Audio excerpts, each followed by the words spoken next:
Hi everybody, and welcome back to StorytellerSpira's channel, Tabletop Tuesdays. And we are back with New York by Night, Season 2, Episode 2 now. Sorry for the little break, I was dying, but now I'm back. And we are going to get back with our little gang of kindred, our neonates, wandering around the Big Apple, finding all kinds of trouble. So, to get us started, as we like to do, let's go around and hear a word from our sponsors. Articus, as Felix Coate, tell us a word or two about you, how you feeling, what you thinking. Bonjour, I am Felix. Well, last time I dealt a little with Roland, and I left the stream on, so I'm getting this echo. Okay, I dealt with Roland with all his interesting tendencies with about to go over the edge with Dom, to quote unquote. So they asked him, Felix, if he could participate and, if he required a babysitter. Please, Felix could take care of himself. But right now, I think Felix is a little thirsty.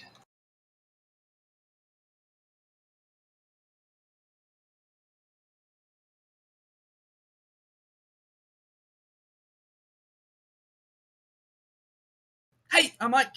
I just got to meet up with my father again, and we were chatting about some stuff he might want me to do in the city, and I kind of decided to tell Claudia that Nate's father was also in town because I don't want that to be blamed on me that he doesn't know. So my chest is clear. It's up to her to tell him now. I'm going to go do some other stuff. Bye, Nate. And speaking of, next we'll have Modi Enzos as Nate Ward. Hi. So things are looking interesting. Once again, we seem to constantly revolve around the Setites and how much we utterly want to fuck them up. So at this point, I'm simply excited to get to the party that Roland will be putting on so that we can bring some of this to conclusion. Next we'll have Elvis Stain as Kim Brown, MD. Yes, I helped Angel deliver some papers to werewolves, and we're still not sure if that necessarily was the best course of action. However, he definitely endeared himself to me a little bit in suggesting that the Ravnos, who were shocked at our straightforward willingness to help them out, he told them to just kind of be kind to the next people that came along, essentially pay it forward, and that definitely endeared him to her a little bit. Other than that, Kim went back to work and has been very hungry because of the last couple of days just having to stay out getting a chance to eat anything. So she went to go feed, and she had to drink from two different people.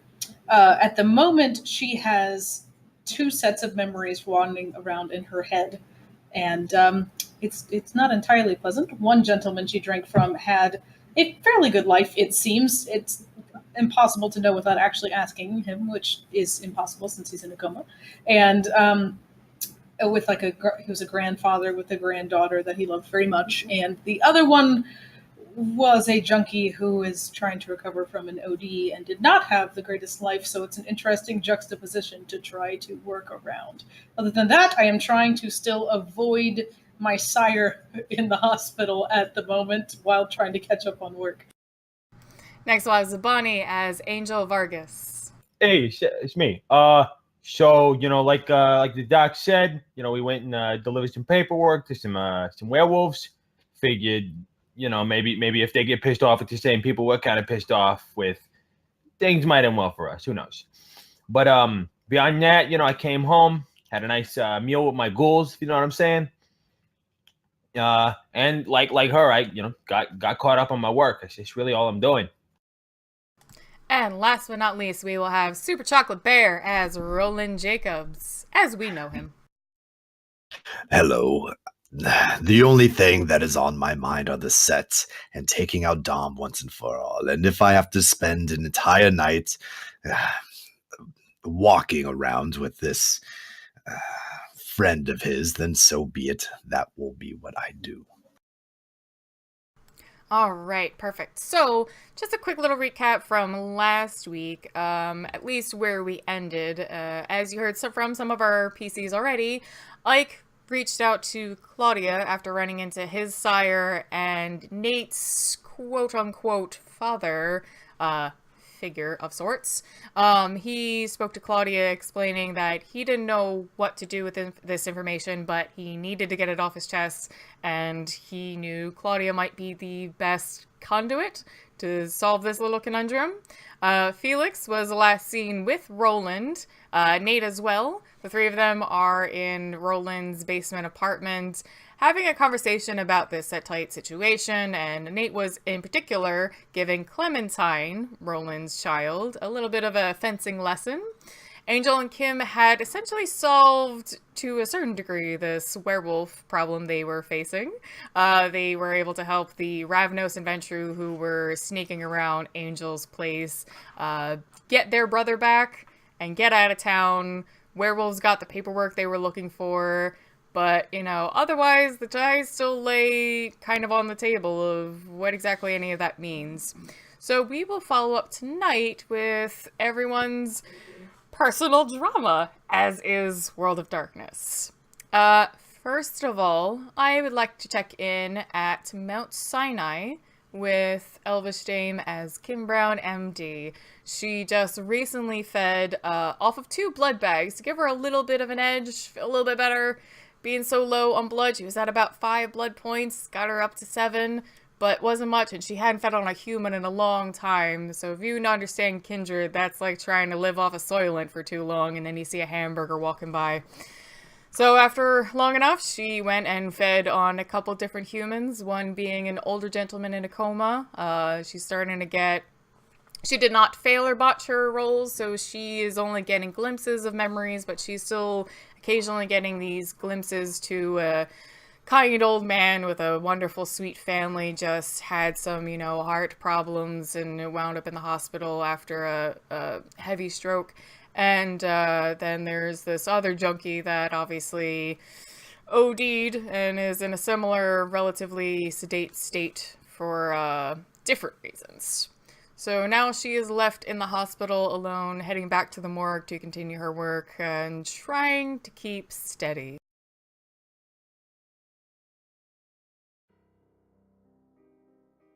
Yay, music, yes. I've starting it when we start the game. Yeah.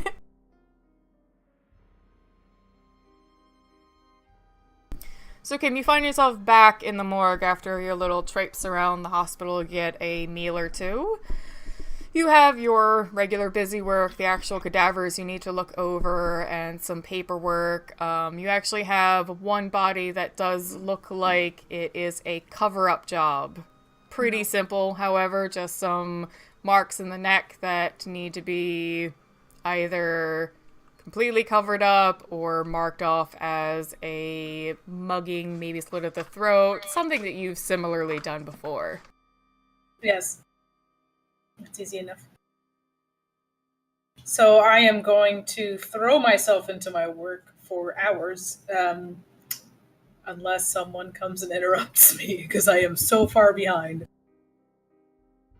So as you start working on this body, picking at the here and there, checking, you've removed all the clothes, you're checking to make sure that there aren't any other strange marks you should be sure to cover up. As you continue this work, you do see that it does look like it was just a bad meal gone wrong down an alleyway.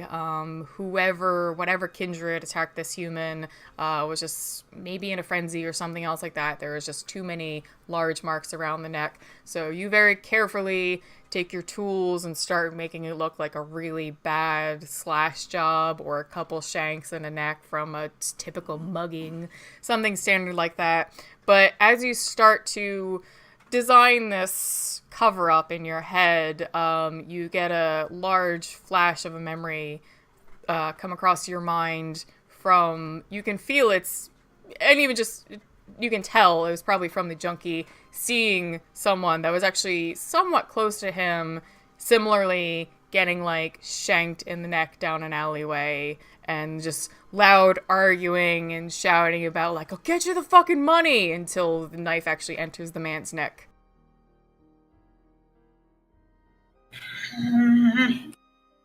She kind of stops and like rubs her temples for a moment. Like her hands are covered in blood. She's wearing gloves, but they're covered in blood. She kind of rubs her temples and leaves marks on her face. Fantastic. So you try and shake it off and get back to work, and you just try and go into medical doctor mind. None of this is gross, none of this is necessarily human. It's, you try to remove your empathy from the situation and just focus on dealing with it like a puzzle. But as you continue, you start to notice like similar kind of little bruises nearby the guy's elbow. You don't know if it was from the attack or whatever else. And again, you get like just a small little flash of a memory of some kid running across a yard, happily excited, having so much fun. He like doesn't even realize where he's going, trips over a toy and lands pretty hard on some cement. And you see, almost like from your point of view, some large older arms, some white hair on the forearms, reaching out to pick the kid up. Aw.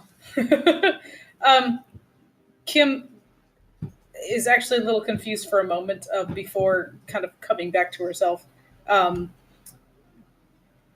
I think that man is actually probably closer to her in age than the younger one. So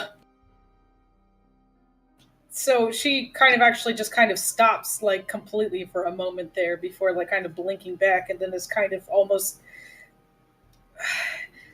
not confused, but or not necessarily shocked, although that's the best, maybe surprised at coming back to a place as kind of stark and like fluorescent lights as like this is, with like dead bodies on the table after that. All right. So again, you kind of shake it off. That one was far more pleasant than the first memory, but still jarring since it's not your own and you're still just trying to do your work as a doctor. You continue your work. You get nearly finished with this autopsy. You've very easily made these sort of like marks. Actually, you know what? Because we don't do enough rolls. How about you give me a dexterity? I get to roll my job? Yes, dexterity medicine. To see how well you cover up these marks. All right, we can do that, shiz. Yeah. I always get excited when I get to make you guys roll. Oh, crap, hold on. It would You're be good. helpful to have my character sheet up, like I usually do, and don't this I just time. realized I don't have, like, my sheets or anything up either. Oh, I totally have mine. Did not have it closed. Alright, got it. Dex plus medicine, you say? Yep, because you're Crap, I trying to forgot make Kim it is look not terrible like, at deck. and if anyone else looked at it, they'd be like, oh no, it's knife marks.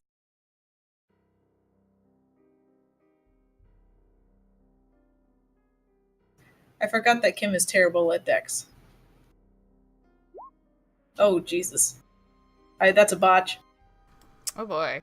Oh, fuck. Oh, fuck. Oh, fuck. Please let a memory interrupt me while I'm doing something. No, I feel bad. Yeah, so again, you were checking over the body, and like you were checking those marks and thinking about that idea of like making like marks in the neck with a knife or a dagger or something, so it looked like a mugging, and that brought on that first memory. When you finish checking the body and making sure there's nothing else you need to cover up, you take your you actually get a implement that's not a scalpel, because again, that could look too direct to anyone who would double check the work. You actually have like on site a couple special tools for your job of covering up vampire problems as the coroner. So you get out like a small kind of standard shiv knife and start trying to very carefully make cuts that sooner appear like stabs than these marks. But another flash of that same kind of memory, but a little heavier, and this time it's the friend of the junkie falling down to the ground, and a slight overwhelming sense of guilt that, you know, it's your fault, you didn't get the money in time, this guy's dead because of you. For a wave, you didn't fail or botch, so it's not like it's taking over, but you get that feeling, that emotion, and you slip and like just really like kind of do like almost like a large side slash that kind of ruins exactly what you were doing, unless you come up with a new design for the, you know, cut in the neck that looks like more maybe a maniac just diving into someone's neck. Shit. Fuck. And she kind of like scrambles for some things while trying to kind of like shake off that memory, which just is not easy to do. And she kind of like scrambles around a little bit, trying to kind of like cover up what she's done, at least like pull the tarp over the guy's head for a minute while she tries to think of how to like fix it. As you stand there a little personally distraught, just upset and like feeling a little overwhelmed by these memories and feelings that are washing over you like crashing waves. They're not even steady. They're just coming here and there with whatever next thing you do. Your cell phone, tell me if it's on you or if you like put it on a desk, something. It's on a desk. All right. So your cell phone over nearby a counter where you set it down starts ringing.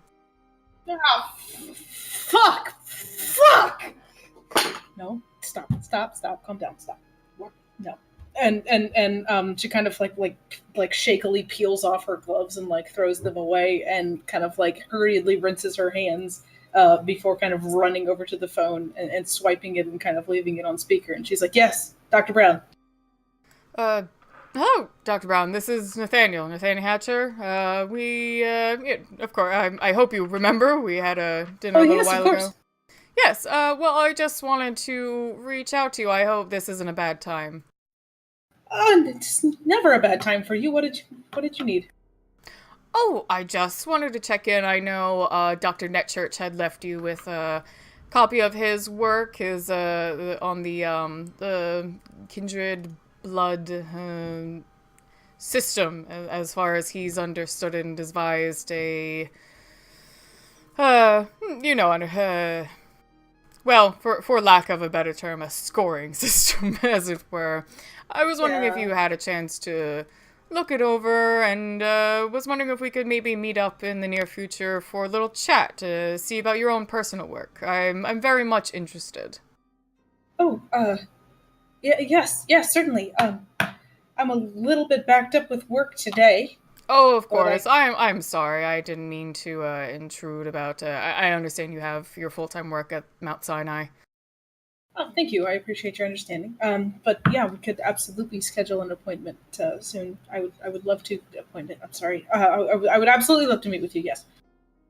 Perfect. Do you have any maybe time towards the weekend? And for reference, it's about Tuesday night today. Yes, certainly. Wonderful. I would very much like to have another night out, maybe a simple dinner. And he gives a little laugh that's supposed to be, you understand. Yes. Yeah. I'll bring some of my research. Of course. I'll see if Dr. Netchurch would be available. I have a feeling maybe not. It's hard enough to get a hold of him once in a year as it can be, but I'll definitely even look into some of my other colleagues. Maybe we can have a little powwow. Yes, that sounds fantastic. Thank you. Wonderful. All right. You do have a good evening, and don't let that work drive you crazy. Yeah. And he'll hang up. You could hear like a slight end of that sentence, like he realized, he was being that's what she kind of went, yeah. He was being colloquial. Alright, so let us, Kim is gonna shakily clean up those gloves, get that body sorted back into its slot in the freezers, and let's check in with Angel. Hey, it's me. It's me, Angel. So, last time on New York by Nights, you had, with Kim in tow, started to sort out this werewolf issue. As far as you're concerned right now, the Venture and the Ravnos and her brother are out of the city, out of your hair. That paperwork is in the werewolf's hands. You're not too concerned about that directly affecting you night to night, anyway. And you were able to speak for a little while with one of your ghouls, DeMarcus, one of the ones that's a little closer to you, the one you tend to share a little more detail about your nightly life, the one you kind of vent to sometimes. He as often just shook his head, feeling like a human that was still, like, told for the first time that this stuff kind of exists. He always takes it in stride, but at the same time, it's just always wild to him. Now you're left alone in your office for the rest of the night. You've got, your busy work, some paperwork you need to catch up on, just that the ghouls, as much as they can cover, they still have things they need you to sign or check out and sign off on. You go over some of the work, and you do see that one Giovanni job from a couple weeks ago did get cleaned up, taken care of, and Dom even left you a short note saying that the Giovanni kindred was still interested in getting to speak with you in person, but understood if you were busy, they can readdress a time to meet. Right. So this is just a note on the papers? Yeah, in the paperwork for his limousine that he wanted reassessed for essentially looking like a limousine, but was basically a hearse kind of situation. Yeah. It was all sorted out. He appraised it and approved of it and spoke very highly of everyone who worked on the job. And it was just that DeMarcus left you a note saying he still wanted really to get to know you a bit better. All right. Guess I ain't got nothing better to do right now, like other than paperwork. So I guess I'll give him a call. All right. Let me see. I had his picture before. I don't know if I do anymore. Give me a second. I don't think I do, so let me double check something. Talk amongst yourselves. That feel when Carry On My Wayward Son comes on and you can't sing along. That's pretty rough. That is a really rough feeling. Oh, so I have a good question for next AMA. Ooh. Halloween costumes, what would we all dress up as? Nice. Or characters? Us or character? Oh, characters. Characters, obviously. That's a good one. The answer for us is a poor person. Yeah, pretty much. I mean, I already. Hey, look, already in costume. Done. My costume for this year already. Done. Yeah, my costume this year is great. I'm gonna look like a groom for Halloween. That's funny. I'm gonna look like a person who has cats.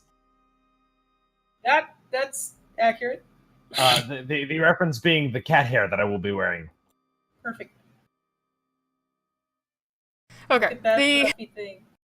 The number that's left for you is, it looks like a standard number, and it does say that it's for Donatello Giovanni, but I think you've actually called it before even, and you usually got, a secretary or like someone else who answered for him.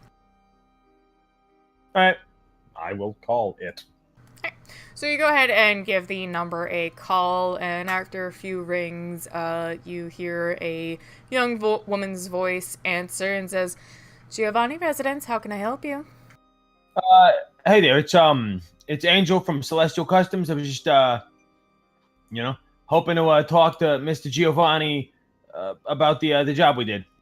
Please hold. And after about a minute, the line will pick back up again. Yes, Mr. Vargas, of course. Giovanni was very interested in speaking with you. Just give me a moment. I'll patch you through. I think he might be a minute or two. Just hold on, and he'll get through to you. All So, right. another about 3 minutes or so of some very nice classical music for the hold. The phone finally picks up. Donatello, this is Mr. Vargas. Yes, is he? A pleasure to speak with you again. Oh yeah, it's not a problem. I was wondering how you like the car.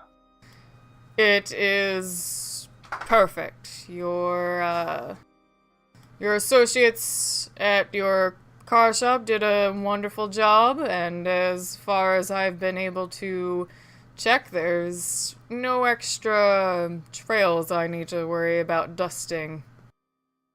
Yeah, not as far as work on our end. No, of course not. That is what I heard about you. Your reputation was very highly recommended from the few people I spoke to. Listen, I like to get to know everyone in the city that is worth their salt, and especially since a few years ago, the Camarilla making their way in, we've had quite a number of kindred either recently brought into the fold or recently moving in, and I would like to get to know them. I had initially thought about inviting you out to a small event. Event has passed, not a concern, but I was thinking of throwing perhaps a small gala event, a little dinner, perhaps, and may even invite some others along. Yeah, sounds like a party. Wonderful. Do you have any recommendations? Any other talented young kindreds such as yourself that should be on the list? Oh, well, I got my buddy that works over at Mount Sinai. She basically does the same things that I do, but with kindred that like frenzy cause problems with bodies. She helps solve that kind of problem. I think I've heard of some of this. I don't always make the, I don't always send the instructions along myself. I have enough fingers and enough pies, but, what is her name? Her name's Kim Brown. Alright, I will look into that. I'll make sure you and herself both receive an invitation. Appreciated. Wonderful. I must get back to some business. I will make sure my secretary gets you all the finer details. Oh, of course. You have a wonderful night. You as well, Mr. Vargas. Have a good evening. It's gonna switch over almost immediately back to the receptionist. She says, Mr. Vargas, I have all of your information. I will reach out to you shortly as Mr. Giovanni finalizes the details for the gathering. Thank you much. Of course. Have a good evening. You as well. All right. Let's pop back in with Felix, Roland, and Nate are all in Roland's basement apartment. Nate was working with Clementine on her fencing, and Felix and Roland were having a little bit of a personal chat about how interested Felix might be in providing some aid in some upcoming adventures, and Felix had at least showed some interest as he is a curious little fella.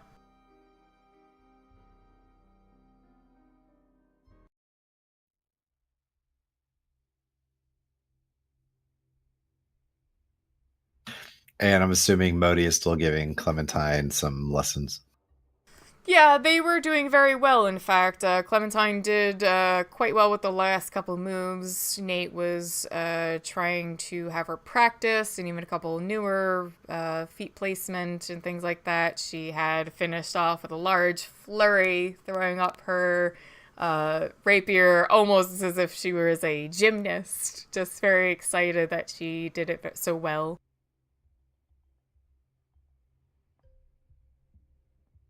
While they're doing that, I'll send a text message to Sunshine. All right, what is the text message? When will you be back? Security breach. Okay. So you send that text message along, and for now, Clementine's just standing across from Nate, giggling, excited that she's doing so well. I'll turn towards Felix.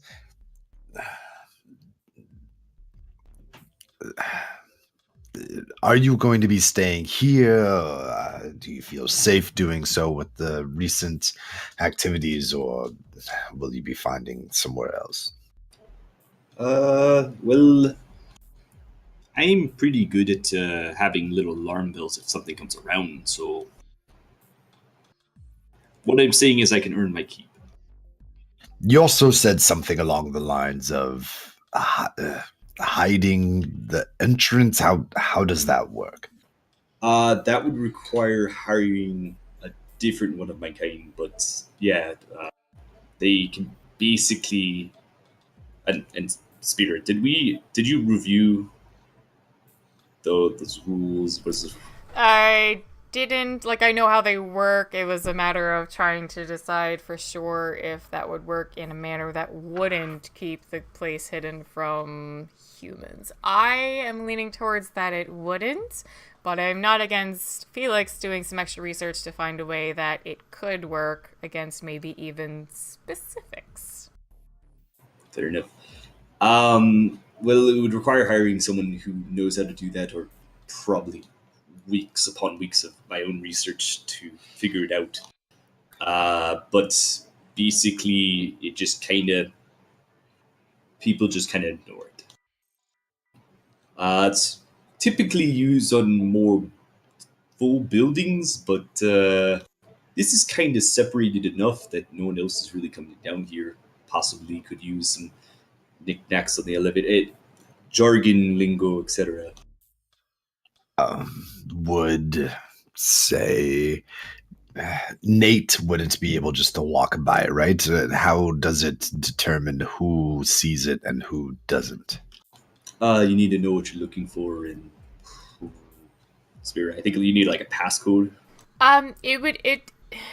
The simpler version is especially just that, you would have to know about it. So that's why if a Tremere is introduced to the chain tree, they can find it easily, but anyone that doesn't know where to look for it won't see it. That would be the problem of a human who at least hasn't been to the club before finding it. And in the case of Dominic, if you create it, it should reset so that Dominic might have a hard time finding it. But again, that can create a problem with anyone who doesn't know how to find it.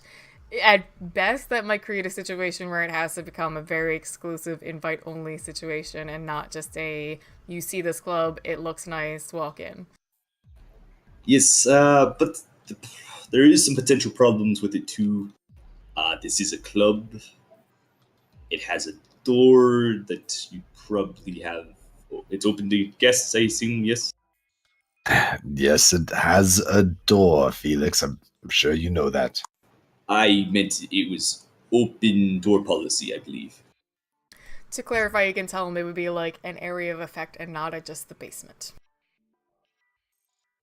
What I mean is it may affect the front entrance. As fun as it would be having with the most exclusive club, yes, that would be a problem. It's a possibility. Someone probably pretty expensive could probably whip up something, but their time, Tremere. I like making fun of my own clan on some of these. They're a little stingy.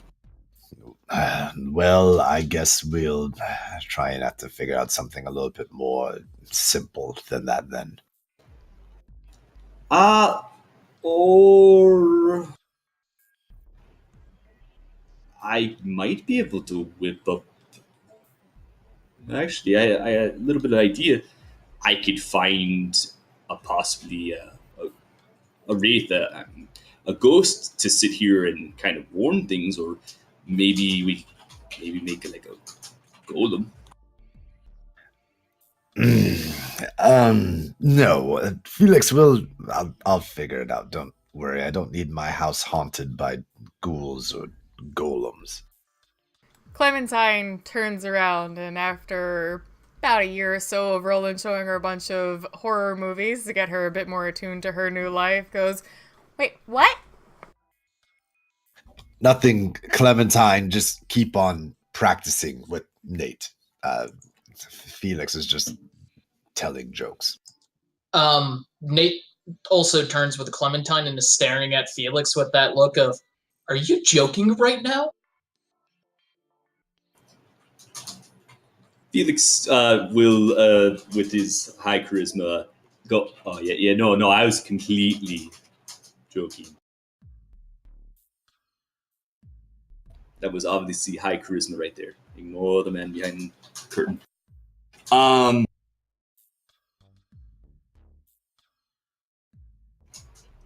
There's all kinds of options we could do. I can do some research. No, Felix. It's fine. We can. I have plenty of people that I hire that I'm sure I can have just sitting on the door. That it won't be a problem. And to be honest, I might just move Clementine away for a little bit until the big party happens. Oh, okay. Just trying to, I guess, earn my keep, if you will. No, and I'm sure you'll find other ways of doing so. It's just this is happening rather quickly, and I feel like a simpler solution would be more appropriate. I could see that. I'm assuming the more direct one that we were talking about earlier. Yes. Excuse me. And do I have the chick's number who I'm supposed to be seeing? Helena? Yes. Yes. Yes. If I could give her a call. Sure. So you go ahead and give Helena a call. It does head to a voicemail. Helena, this is Roland. Please, I just have a few questions, and I'm sure we need to do a walk around of the club and make sure everything's going to be going perfectly for the celebration coming up. Please give me a call back whenever you feel. Then I'll hang up. So, as you two kind of continue a little bit of your conversation, Clementine was almost pretending to continue with her lessons, but obviously looked very distracted, and Nate could tell.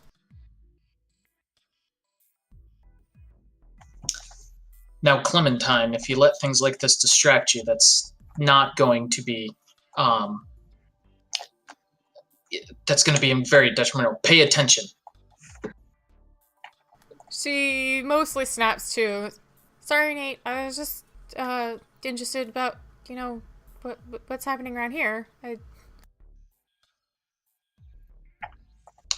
I know, but again, there's a time and place for everything."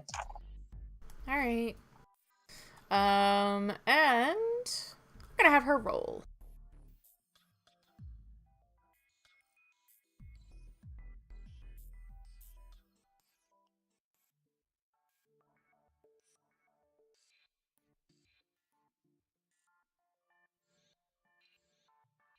Excited for this roll.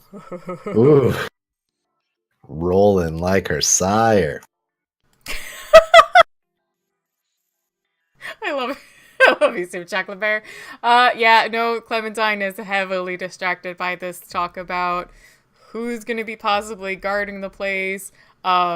She wasn't really too scared by Dominic and Yvette when they visited, but she understands, like a kid, that something is wrong, and she's just having too much trouble focusing, like when a kid knows the parents are trying not to argue in front of them.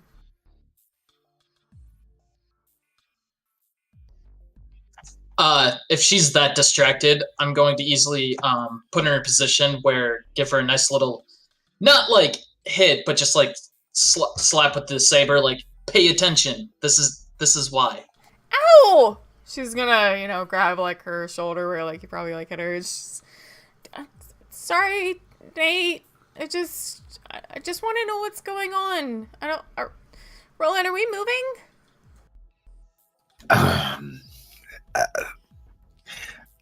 I don't know. Nate, that's enough. I'm sure Clementine has had enough training for today. Clementine, come here. She slowly saunters over to you, has a little bit of a hunched shoulder, doesn't know if she like did something bad or what's really going on. She just kind of waves her rapier around a little bit towards the floor. What? I will pick her up, kind of playfully. Clementine, with Dom knowing exactly where we are and how to get down here, he could try and use you as some form of power over me, and I don't want that, and I'm sure you don't want that either. I'm sure there'd be some kind of guilt if he got you and tried to hurt you and I did something rash. I'm going to talk to Sunshine, and we're going to try and figure something out that is safest for you. Okay, especially if it's a Sunshine. And actually, just about then, your cell phone goes off, and you do see it as her number. As like a phone call? Yeah. Ugh. What? I hate phone calls. Sorry, your girlfriend's calling you. Yeah, emojis only. I'll answer. Yes, Sunshine.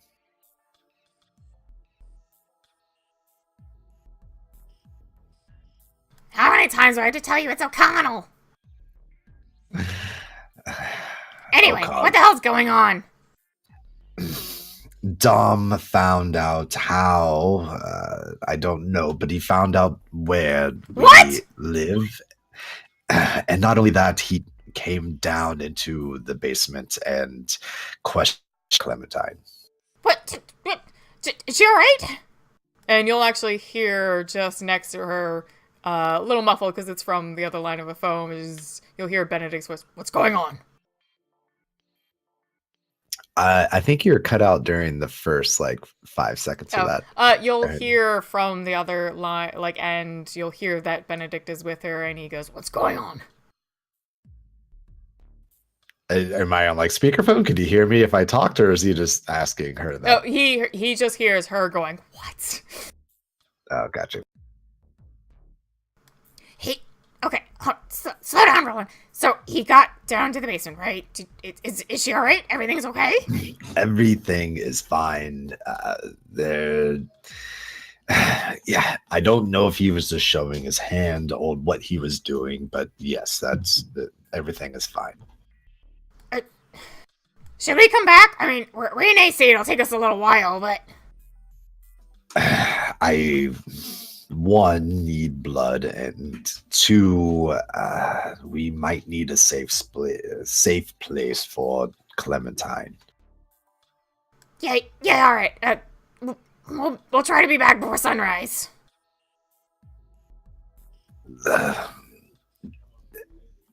She can command me through the phone, right? Mm-hmm. Yeah.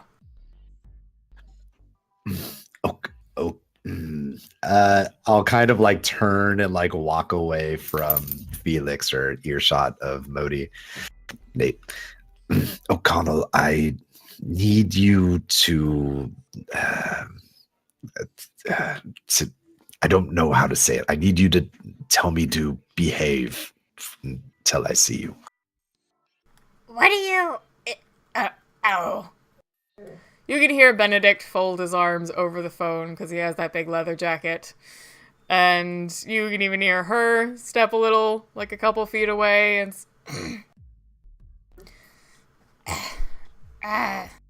something specific? Yes, Dominic's friend, the one who's trying to run... It's called the circus, right? The Succubus Club.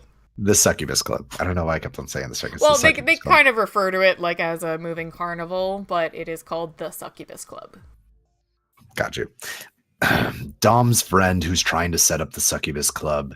I'm supposed to show her around the club, and I need to be real buddy with her. I need to not rip her head off for what Dominic did, and I just need to be on my best behavior.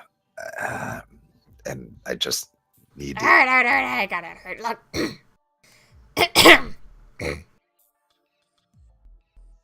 And as she says this, you feel it like in your blood and your bones, the way she says it. It connects like a spouse who you're down in the dumps and you haven't seen them for days come up to you and you know, tell you that it'll be all right. She says, Roland, listen, whatever happens in the next couple days, even the week, you see these fucking serpents, right?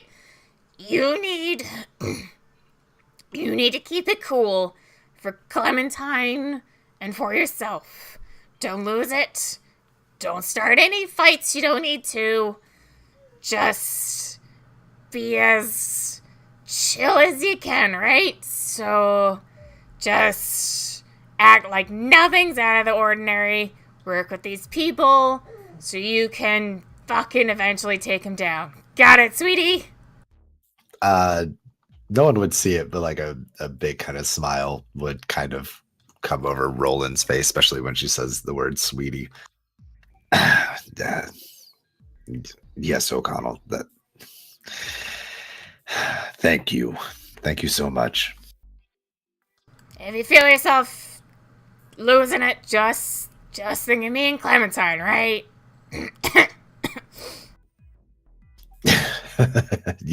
Yes. I don't think that'll be a problem. I'm gonna let you go now.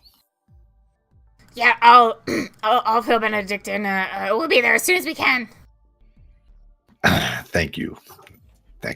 And I'll hang up and kind of take a sigh, like a weight's been lifted off my shoulders, and go back to Felix and Nate and Clem.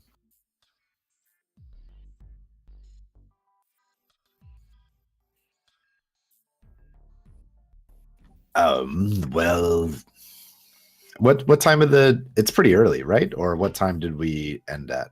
What time of night?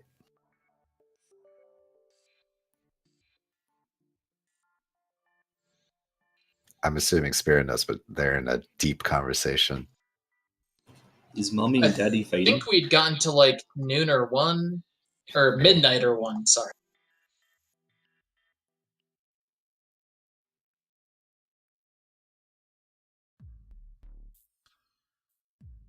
I think Cosnark's asking for more on-screen time, and Spirit's like, look, now, you can't hog all of it. I don't care how much we sleep No, we're trying to together." get Eggbot started because I want you guys to earn points while you're, like, watching, but it's being so bad.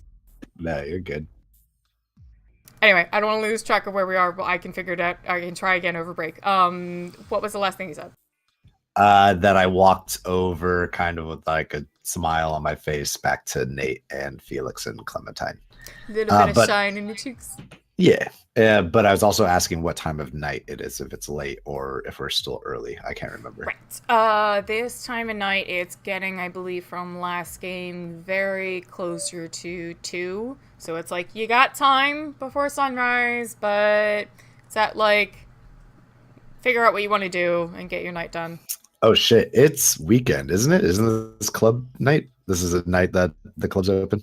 No. You're about Tuesday now, because you're actually, club's about closed, and you're actually waiting to meet up with Helena to make sure you get everything planned for the weekend, because this coming weekend is the club. Gotcha. Okay, then never mind. So I have nothing to do with the club. Yeah. So Roland, I thought about this. I could set some like biology traps that are specifically nasty to kindred. Is there a way not to be triggering one of these? Yes, I tell you how not to trigger them.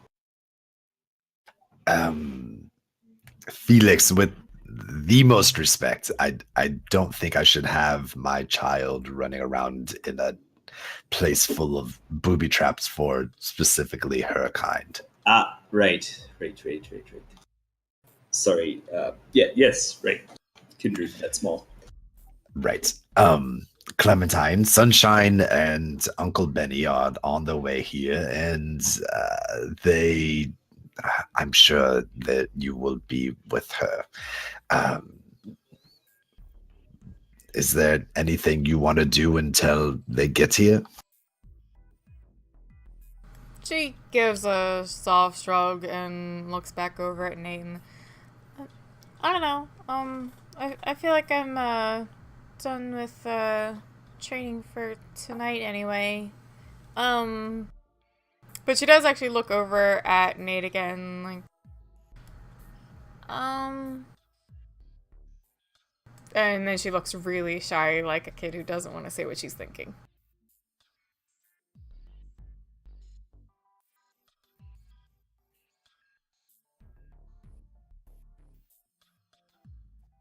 Nate doesn't know kids. He just kind of stands there.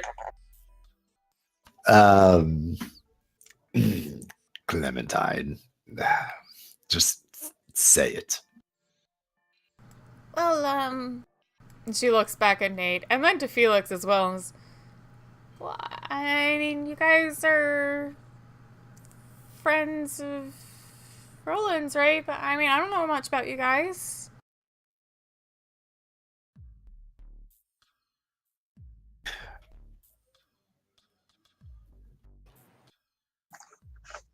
Well, I am a friend of your father's, and I'm a Bruja like you, and Roland is as well, and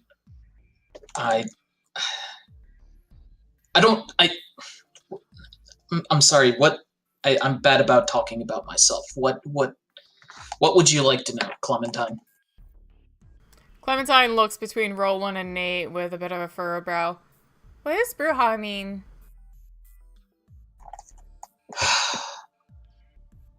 There are... Oh.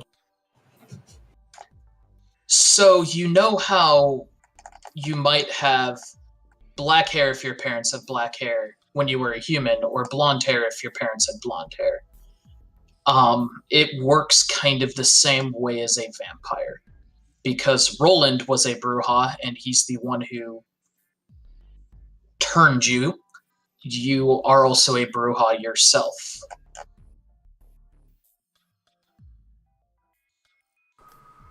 So it's like getting like the way you look from your parents. Clementine,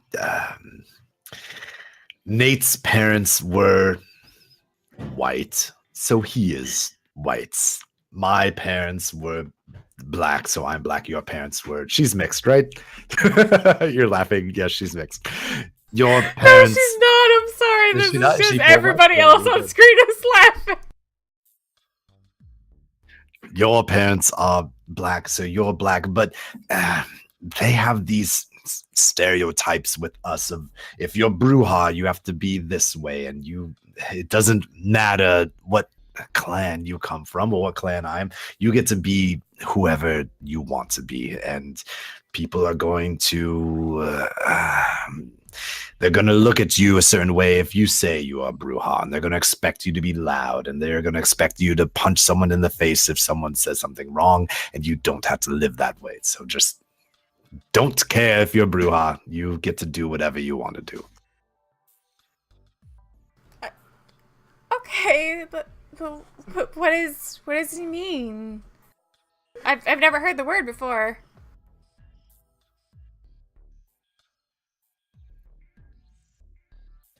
I actually don't know the answer to that, and I'll look at Nate and Felix. I don't know what people this side of the divide claim. Felix might know he has 5 of gold. This is OOC Felix. Yes. In fact, Tremere early on will be very well versed in at least basics of other clans because you guys are often disliked by the others, so you kind of need to have that shield up. And we're probably You know what? vampires. I want you to give me. Hold on. I want to check PC charts real quick. Because I'm generous. Give me wits and expression. Ah.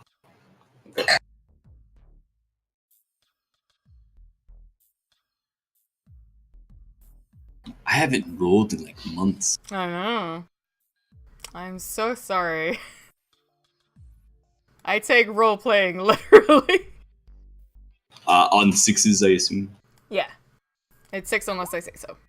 Oh, jeez. Nice. Let's see what you get.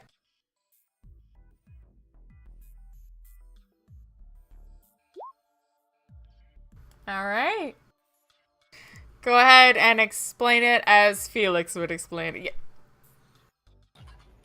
Oh, I actually don't know what the Bruja are personally. So, what does the words mean? I just make it up. Do you mean that as Articus?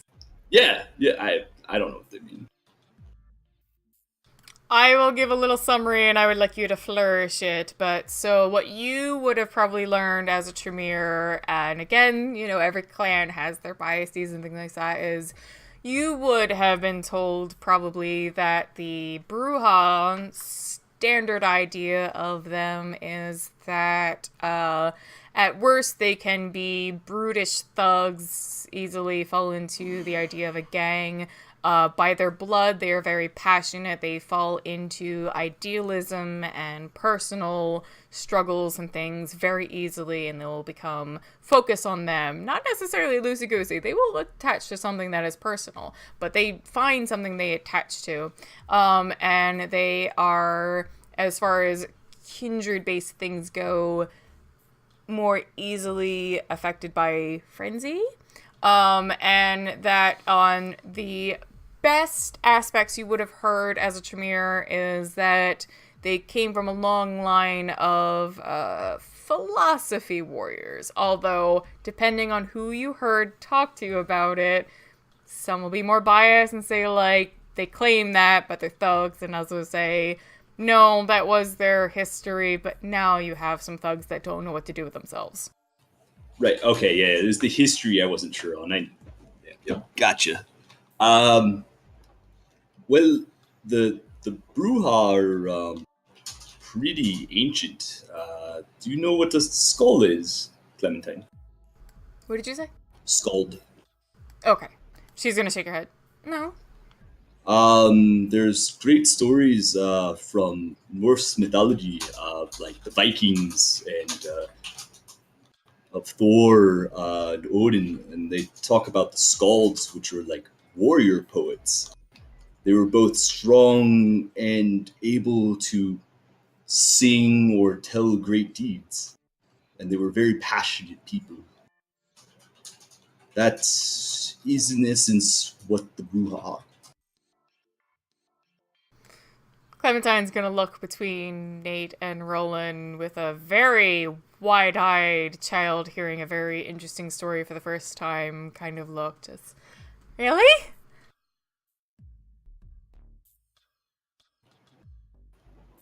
Yes, right, Roland?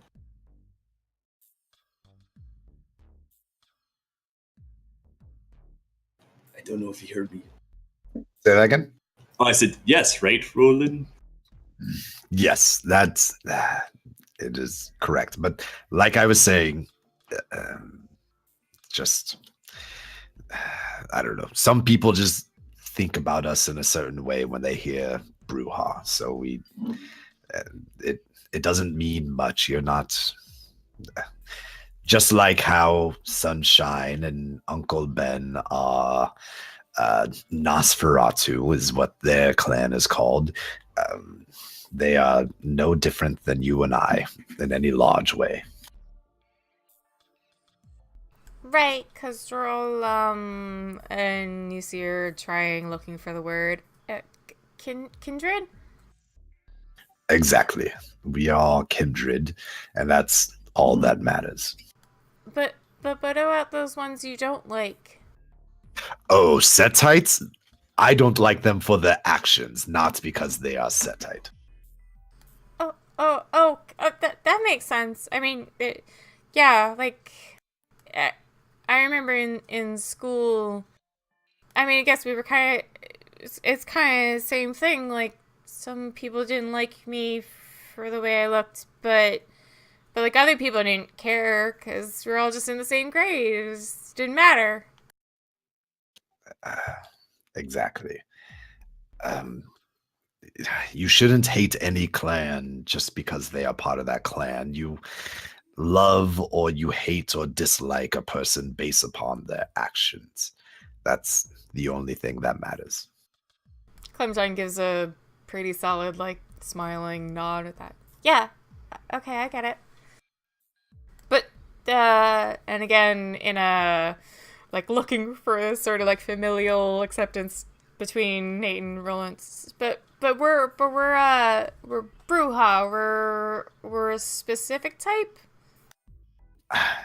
Yes, Nate and I are Bruja, and Claudia is a Bruja, and the list goes on and on.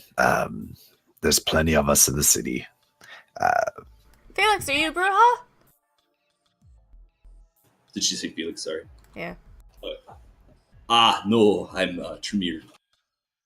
What's that? We're nerds. Oh, so you like reading and stuff, huh? Way too much. I like reading too. Not that great at it yet, but I did pretty good in school. Well then, like he said, just because you read doesn't make you a Tremere. We're all kindred. Yeah. And let us sneak back to Claudia's apartment, where a certain little Ike, our little Lesombro, has been sitting quietly, maybe? Who knows? I mean, I had other stuff to do, so I'm not actually waiting around for anything unless she wants me to wait around for Nate to come back. Okay, but, yeah, no, just last game, she did mention that Nate would be by later if you at least wanted to come back. So, you did have kind of some errands to run, more or less. Did you want to take care of that? To you? Yes. I have something bigger I'd like to do, but we're getting towards AMA time, so yeah, I'll just do errands for the moment. Alright, what are the errands you want to take care of? I still, come on baby luck, it's been a few games, I haven't gotten my race results back from my Lasombro friends to see if my $2,000 bet paid off. Great. Can you remind me who you bet on? It was Vinny and... Vincent, Dino, and Nicholas, plus probably about 9 other racers. It was either Vincent or Dino. You like Vincent a little bit better. I think it was Vincent because he was a bit of an underdog because Dino was being really cocky to him, and I think I bet on Vincent. I think that's what I did.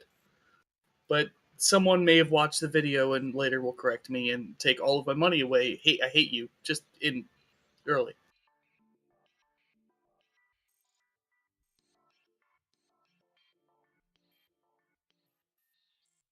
Did you put on any kind of each way bet or just one? Just bet for Vincent. That's all the money down. Alright, so go ahead and give the Lasombros a call. Did you leave Claudia's apartment, or are you, like, talking in there?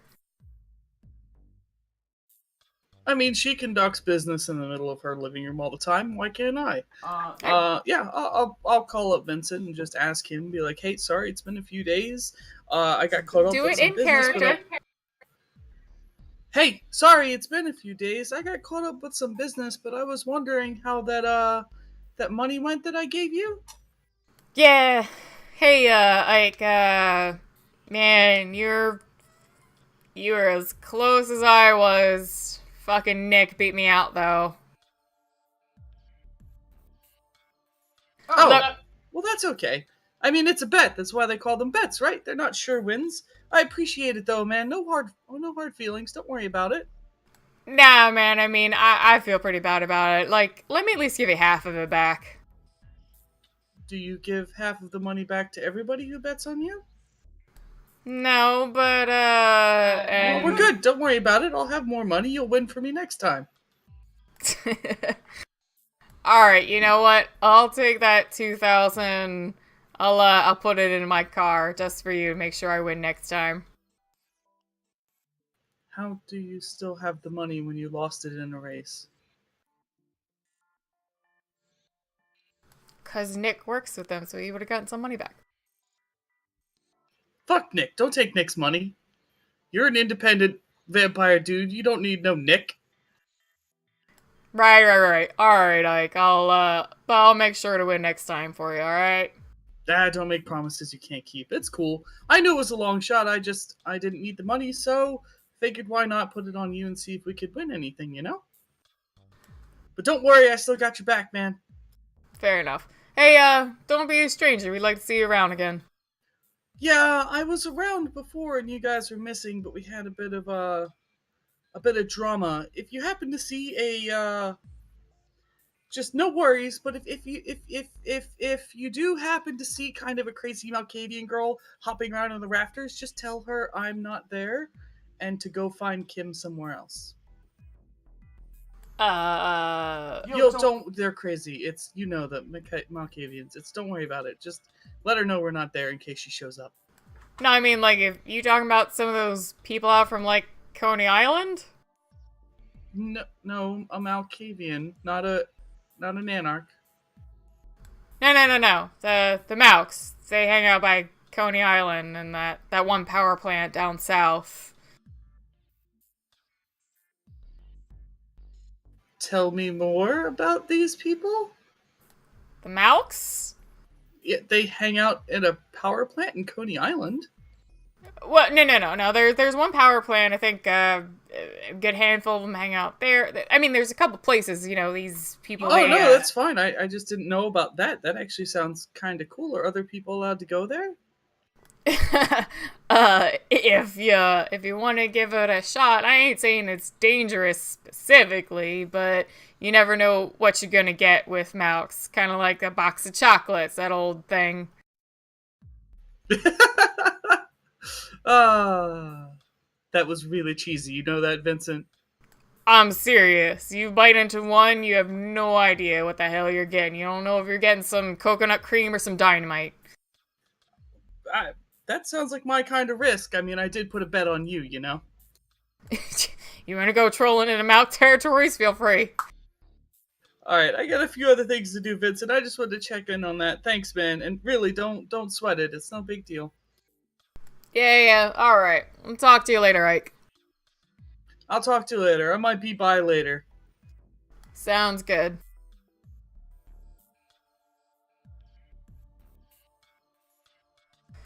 Alright, yeah, let us do our first little AMA. Roll is like, yay. Who wants to join for our first round? Let's do specifics, because we got such a big crowd of PCs.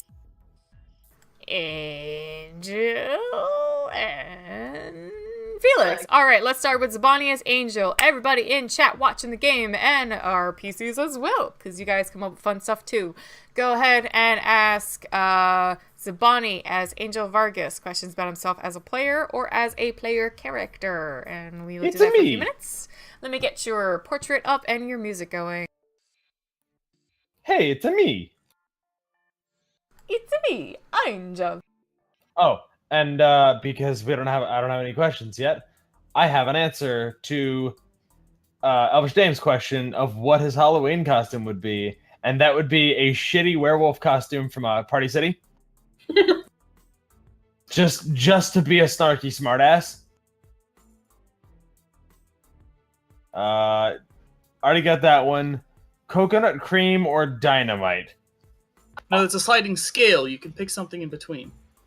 I mean, that's an or. So I'm gonna have to go with dynamite because blowing things up is fun. How is Angel feeling about sleeping with Kim? Angel's gay, Modi. Angel likes donger. But you don't deny you slept with Kim. I mean, that's gotta, Oh, about having he places zero import on it. Oh, okay. Koznark is asking for a sliding scale of coconut from coconut to dynamite. I'd say like coconut with flecks of dynamite in it. Which characters would Angel marry, fuck or kill out of the players? Well, since he's not here, he kills Roland because Roland embraced the child, and that's not okay. Which means that Felix is the most attractive one, especially after that fancy mint shoe thing. So that's definitely the fuck. And I mean, let's be honest. Mary is probably Kim because they don't want to fuck each other. So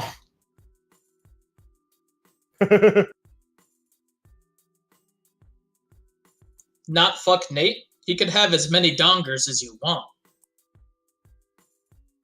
Oh, what? I don't know. I saw the unbelievably attractive Felix. Not to mention, how would Angel react to finding out about Roland's lack of educating Clem? Well, he already has minimal respect for Roland because he did embrace a child. So that's not a good thing. He would probably just be like resigned and annoyed and would want to teach her something about something.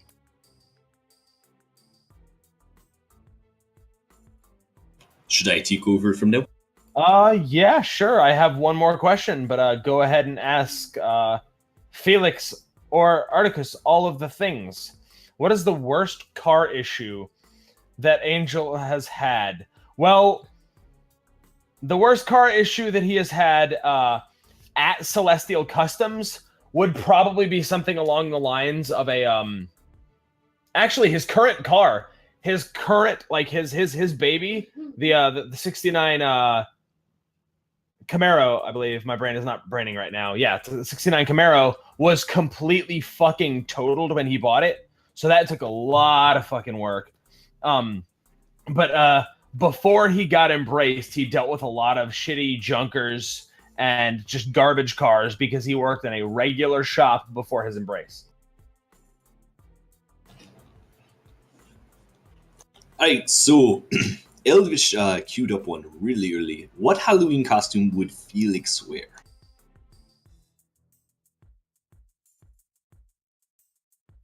I don't know, like maybe a witch's costume or something. That's so lazy, man. Yeah. I mean, to be fair, Angel did the same thing. He just went to Party City and was like, whatever. Or himself, because he's poorer and he's a warlock. I mean, that's the stereotypical name, so... You let's wouldn't see. go with someone from Harry Potter? Too expensive. Let's see. Cool Imp asks, coconut cream or dynamite? Dynamite, because you could buy a lot of coconut cream with dynamite. Modi asks, Articus, kill, fuck, marry, or for Felix?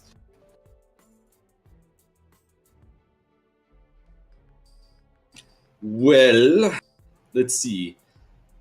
There's only one female character in the players, right?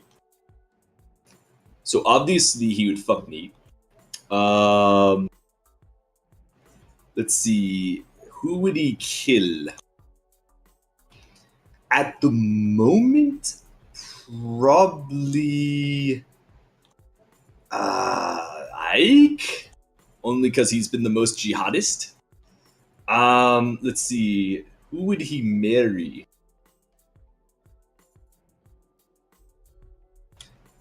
Let's see. Probably Angel? He has a bunch of ghouls. He has a place of residence, so he's rich. And Felix just might be a gold digger. Let's see. Felix Halloween costume. I said this. Warlock. Because he is one, and he's poor, and he doesn't want to buy anymore. Lord Deather asks, how does Felix feel about the city's chantries? There are way too many politic games being played in them.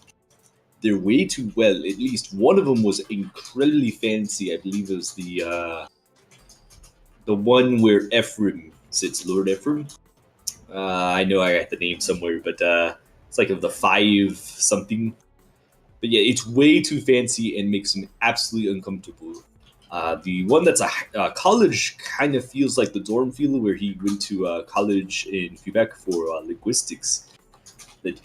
That's like the most comfortable, but it's still like this huge politics game that he just doesn't like. So he doesn't really like them. Let's see. C.S. Graham asks, can you elaborate on how Felix feels about Clem's lack of education? Well, so Felix was dying, for one. He couldn't believe it. He was also in this really confused, kind of mixed up world because, one, it's a child, but it's a child with an E. So it was really hard for him to try to figure out if he should be laughing or concerned or both. And that probably Roland doesn't know what's going on himself very well. It probably spoke about Roland more than it spoke about Clementine.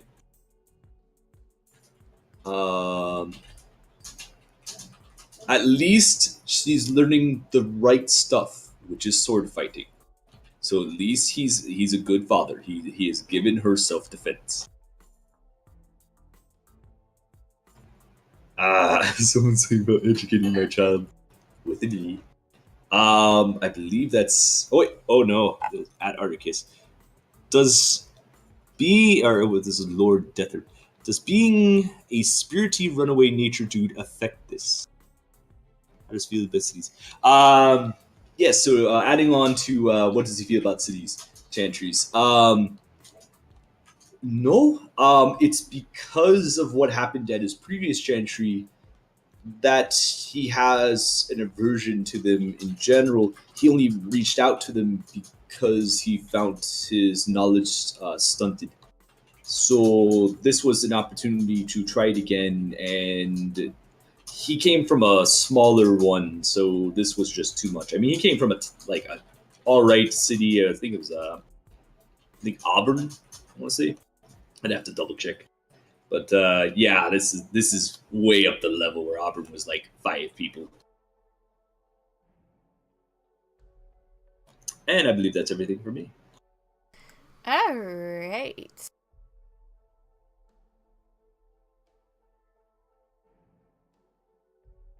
Let me get some music. Going again.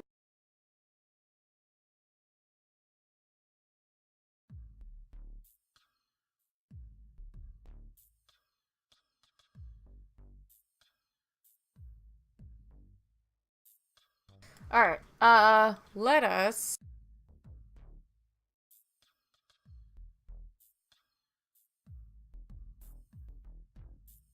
head back to Kim. Okay. So Kim is down in the morgue, finishing up her work. As the night continues, it heads closer and closer to morning. So far, you have not seen your sire and have not otherwise been too bothered. You've only just spent a few more hours doing work, slowly, occasionally bombarded by these minor thoughts that, as the night continues, start to wear on you a bit emotionally. They start to make you maybe miss a little bit about your human life. Maybe you think about like that brother you haven't spoken to in a little while. Especially the grandfather's memories sometimes make you feel a little upset about, family never really had yourself, and Absolutely feels that she's like 48 and basically never married and never had her own kids, and she's only been kindred for about a year, so she was just very focused on her career for decades, and she's absolutely feeling a little like she missed out. and even the loneliness of the junkie is, you would think, like, I'm a successful, I have a home of my own kind of doctor, but there's these weird moments with the junkie's memories that are making you feel almost empathetic in how distanced he was, and after time, people he thought he was close to wound up moving away, or in worst case scenarios, dying or something worse happening. So by the end of the night, heading towards sunrise, you are quite emotionally drained. Yeah, she really is.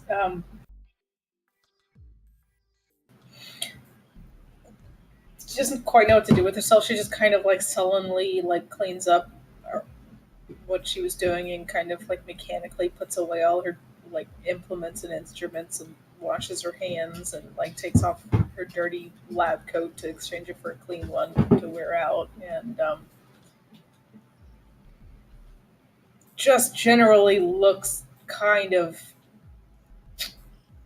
bleak. She wants to call her brother and talk to her niece and nephew, but it's like 5 in the morning and she can't do it. So, Is there anything else Kim would be doing before heading home and to bed?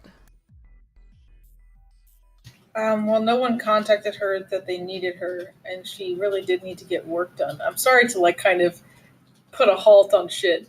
It didn't mean to kind of put a barrier up, but like I'm excited to actually skip one whole day. yeah, so she's gonna skip a day basically because she needed Fair to enough. go to work and get shit done, and no one bothered her. So yeah. Kim But returns she to her absolutely apartment. is really sad. Yeah, I was gonna say, Kim returns to her apartment. Go ahead and walk us through how she feels before she tucks herself in. She kind of notices just how empty her apartment is. Like it's just her. There's no one else there. There's no sound. There's not even like a pet. Just there's no one. There's nothing there, and she kind of changes into pajamas and puts on some music and maybe watches TV for like a little bit to wind down, but she's not really paying attention. She kind of just like looks through her phone at like pictures of her brother and his family a little bit, and remembers that she needs to get a new birthday present since she gave her nephew's birthday present to Ike after he got staked, which was the shirt. And but she kind of absolutely misses kind of being human and kind of mourns a little bit that she won't ever be able to experience any of that. And kind of turns off her TV and just kind of lays down in the bed and shuts and locks the door and is actually annoyed that she can't just leave the windows open. And it's a little depressing, but she just kind of goes to bed a little resigned. All right, now Angel. You are once again alone at your office, just going through a little bit of a backlog of paperwork after running around the city and actually dealing with some wild supernatural stuff. Give me a perception empathy roll.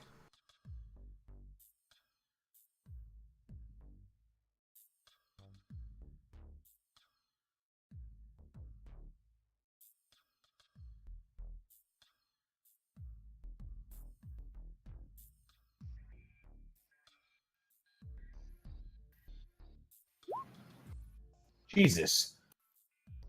Nice, bro. Jesus Christ. That's 5 successes on 6 dice. Yeah.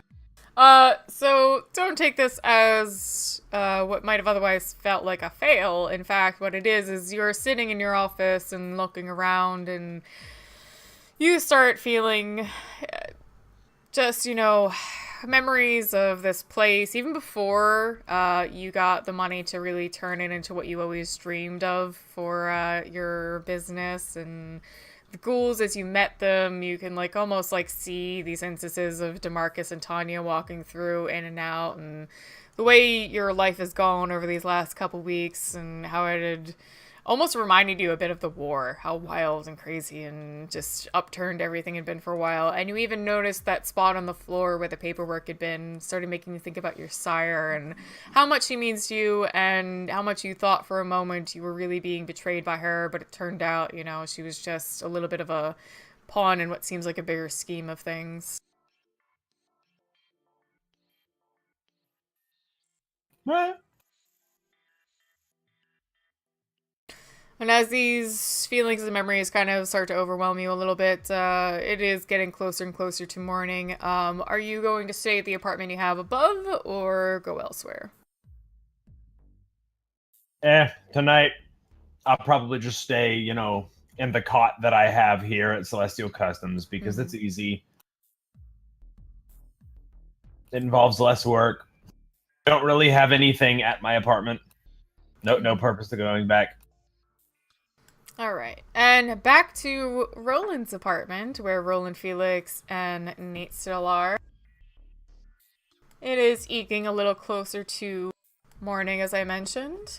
And so how are each of you individuals thinking about where you're going, what you're doing with the rest of the evening?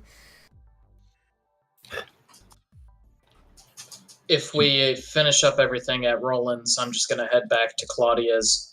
We've had a few exciting nights, and I think Claudia told me to come back home. She mentioned that she was expecting Byron later, and she was hoping you would be there. Yeah, so I wouldn't dilly-dally around, and I'd get back to Claudia's to finish out the night.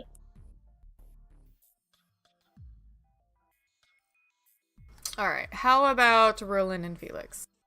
Roland is. I mean, I don't think I have much to do at the club. I'm just waiting for Sunshine and Uncle Benny to get back, and from the call from the Succubus Club lady.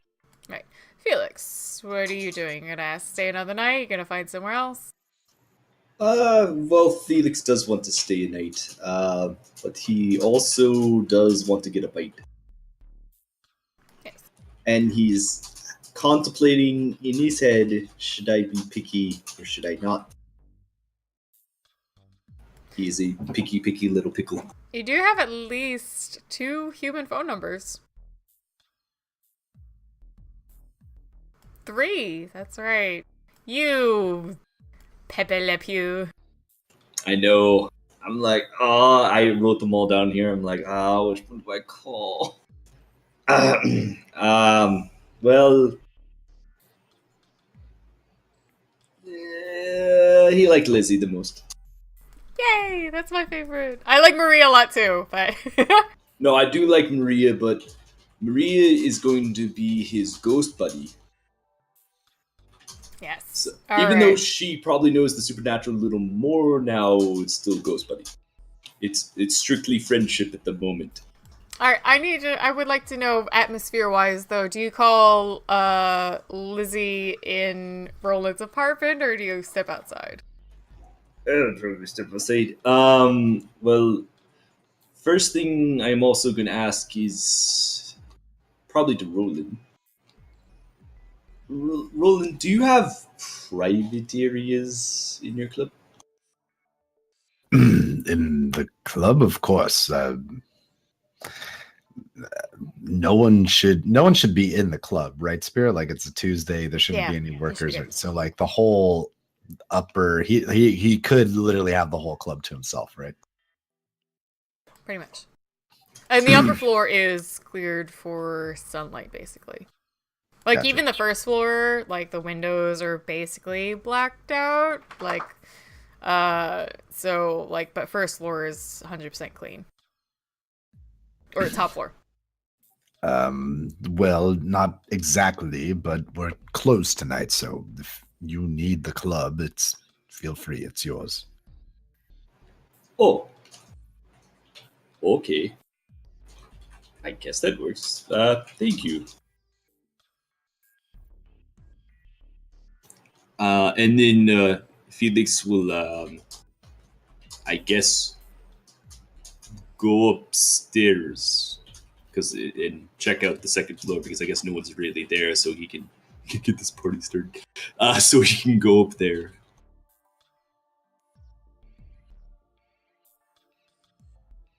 All right. So Felix goes and heads up to the second floor at the club.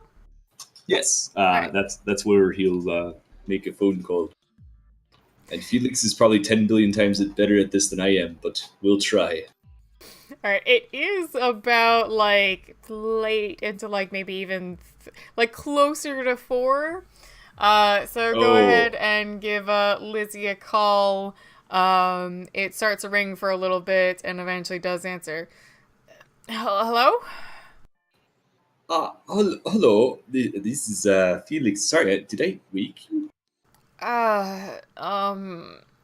It takes like a second longer, and you can almost like feel her like looking at the time. Yeah, Felix. Yeah, it's 4. What? Are you okay? Oh, yeah. Sorry. Right. I do night shift. It just doesn't click to me. Oh, that's okay. Yeah, no, I had a couple friends. They'd always forget and give me calls. I almost thought you were one of them. Oh, I just had an interesting, unique opportunity, so I just wanted to call you and see if you were interested. What are you talking about? What's the name of the club? The Rebel's Kiss. I may have talked or found a way to privately get the second floor of Rebel's Kiss. I thought they were only like open during the weekend. They are. So you just cut the club to yourself? Yes, mostly. At least the second floor. Right.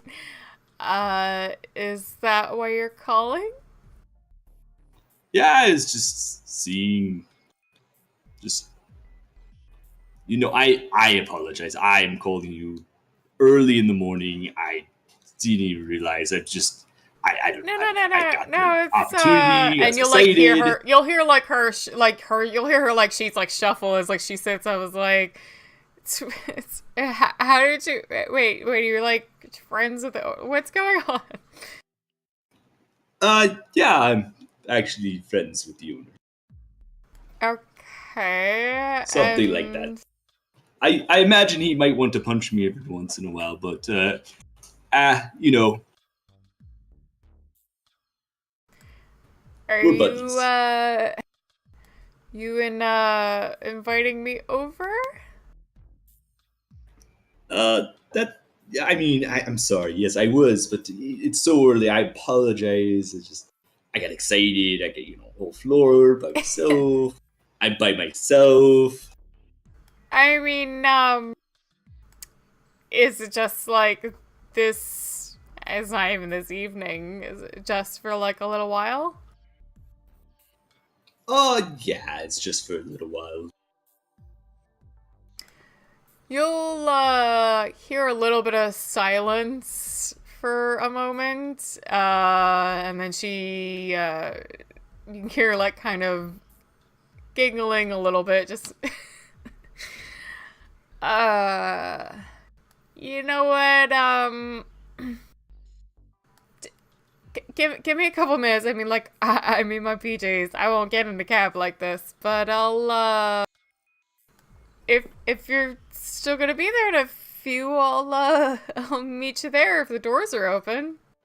Yeah, I'll make sure the door is unlocked. Yeah, cool. So, sounds fun. I'll see you in a bit. Yeah, see you as well.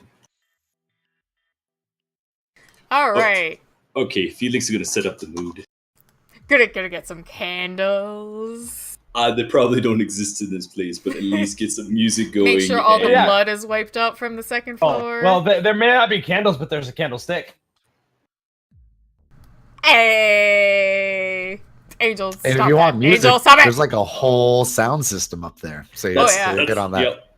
Get that It's- Barry he's White gonna- going. Get that Barry White going. It's going to take him at least 15 minutes to figure it out, but, I think he has some time. Super time Uh, fast. He already has like a playlist named Felix up in there. Gotcha, boy. He's going to remember he does have candlestick because there is a warm, fluffy thing that moves around. I don't know how well he can order animals to do things. We kind he of has to established watch you got candlestick is like just basically yours, especially with that one thaumaturgy It was either that or I was spell. gonna You get really him just drunk. at most you have to like refresh it now and then, but candlestick's pretty much attached to you, so you're good. Okay, it was either that or I was going to get him drunk and put him downstairs. Alright, so Lizzie is heading over to meet Felix. They're going to have maybe a little bit of a private time before sunrise and fall asleep on a couch somewhere. Roland is downstairs with Clementine, waiting on a couple Nosferatu. Roger. As it gets a little closer to sunrise, almost a little bit to the point that maybe Roland's feeling a little antsy, like, he doesn't know if maybe they won't make it and they'll stop off in the sewers, but just about a good hour before any, like, kindred would really have to worry about some orange tinting that horizon, he hears the elevator coming down to his apartment, and the doors open with both Benedict and O'Connell walking through. O'Connell seems to rush a little more quickly out of the elevator towards Roland and Clementine. Both of you alright? And Benedict saunters a bit more casually into the room. Is it late enough that Clementine would be asleep, or is she up? No, Clementine's quite high humanity and young, so for her, she can stay up pretty close to when the sun sets. Gotcha. Or rises, rather. Roland, when he would have heard the elevator come down, he would have like been up and like been there at the door just in case it would have been Dom, but also kind of excited that it could be O'Connell. And he would run up and just like wrap his arms around O'Connell. Oh. So O'Connell lets you hug and totally hugs you back for a second, but then also gives a little bit of a quick step back and and she looks around. Clementine, you alright? Clementine looks at. Yeah, I'm fine, O'Connell. Hey, I learned about I learned a bit about Bruja and Nosferatu, honey. Yeah, I learned about them tonight. Yes, everything is fine, O'Connell. Benedict has a very deep kind of chuckle in the background. Maybe fine isn't the best way of saying it, but at least Clementine is safe and you guys are here, so it's fine. Benedict shakes his head. We had a couple things to take care of in AC, but we don't really need to move anywhere soon, so O'Connell and I'll stay here. We'll watch Clementine. That is number one on my list, obviously. Number two, though, might be trying to figure out how he was able to get the code. I mean, we have a camera system and stuff, right? There's videos you guys can watch. Why? How did all this happen? Sorry, I haven't done Benedict in a while. No, you're good. Especially since I got that cough. Benedict shakes his head and says, No, Please don't die.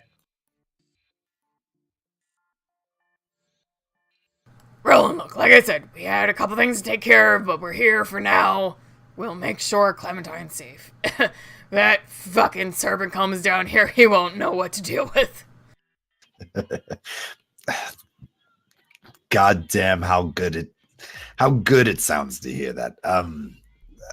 But yes, obviously that could wait till tomorrow. Of course. It's getting late. I need to go lay down. Of course, I think we all do. Benedict is gonna, like, literally go into the corner. Like, the corner, just like this. Just plop his head down. Is that Felix's corner?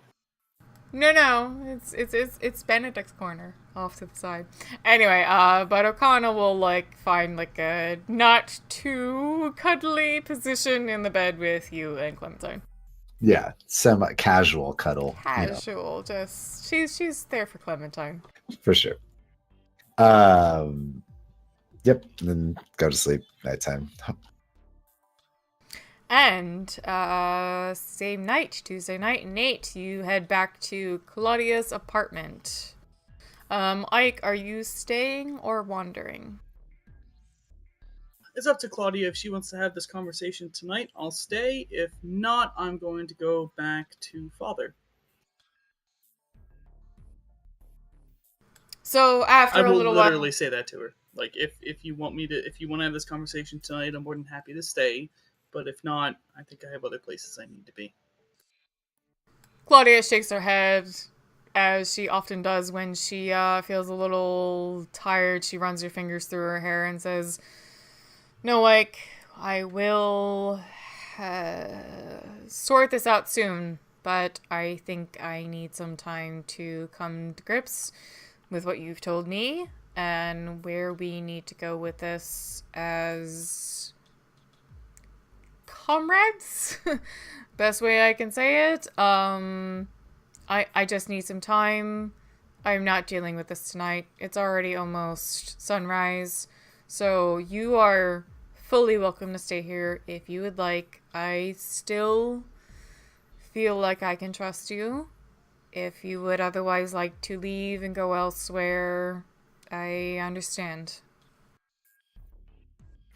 Oh, like I said, I said this to you because I wanted to trust you, Claudia, and I want you to trust me too. And I know I hide some things, but I just wanted you to know I have you guys' best interest in mind.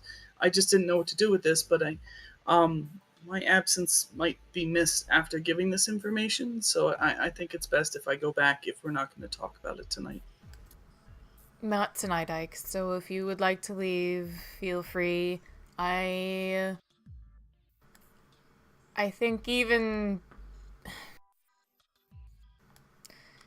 Let's say I probably won't bring this up without at least letting you know when I will, even if you're here or not. This is a delicate situation, so I will need to consider how to balance this, but it won't be this will not be ripping the Band-Aid off. Well, whatever you think is best, Claudia. You pay my cell phone bill, so you know my phone number. I'm gonna wink at her and walk out the door. Evening, Ike. Good night, Claudia. Sleep well. Always do. So, a little while later than that, Nate will arrive home. Just walk in with a complicated look on my face and just, "Good evening, Claudia."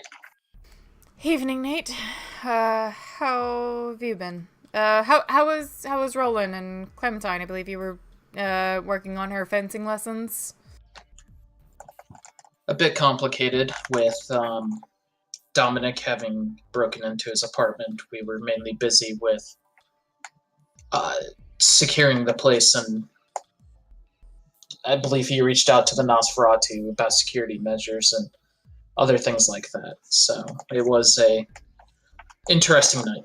Well, if I were to reach out to anybody to help me with security measures, that would be my first clan to think of. So, and I believe he said he had some he was close to. He should be in good hands. Indeed. we did get talking, and I'm not sure that I've ever asked this before, but when did we stop practicing philosophy? What are you talking about? The Bruja. When did we stop putting a focus on philosophy? Oh. I mean, well, I think a lot of us still consider it a large concern of us, or concern for us as a clan compared to some of the others. That's why we have regular rants. That's why we hold these meetings to discuss kindred politics, and even outside, just what are the other clans doing and who's pissing off who.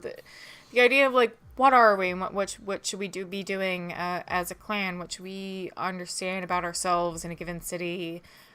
I think we still hold quite true to it, but she'll trail off for a moment.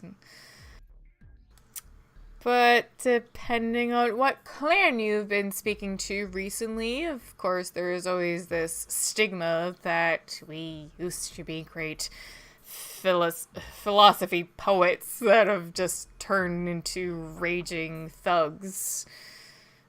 Where did this come from, Nate?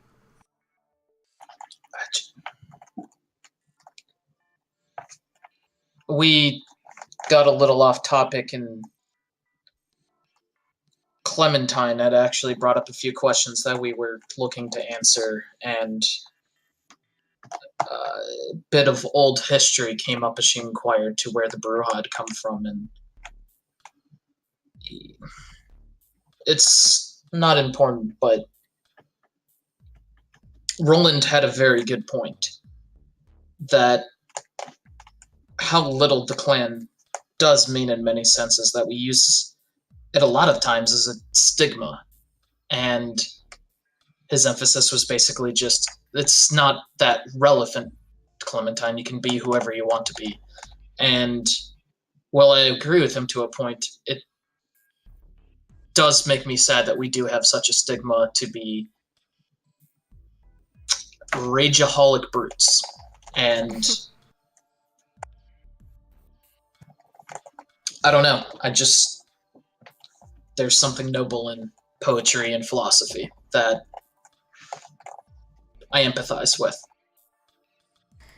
Claudia is going to walk up and like hook an arm around your neck and your shoulders, and basically by doing so lead you over to the couch and sit you down like a close friend that just wants to like talk to you for a bit, and says,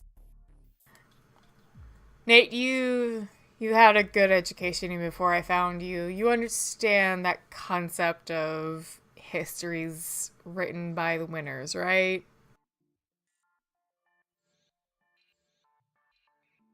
Yeah, I do. Yeah.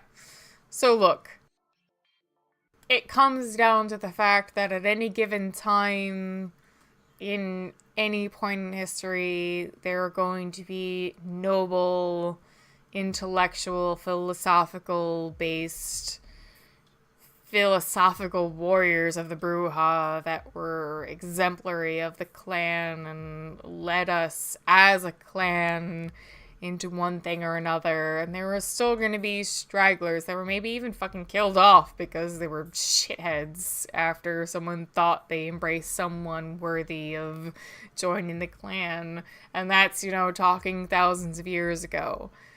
It's the same today. You think you embrace someone that's worthy of your cause, one kindred's insane and think they embrace someone for no good reason, and then they turn out to be better than their sire.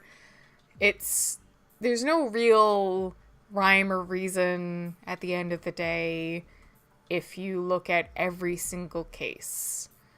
But if you look at the grand scheme, I do think our clan has some merits toward passion in clear and in useful directions. And then you have your brouhaha that just want to crack skulls and run gangs and be a leader of a 4-block radius.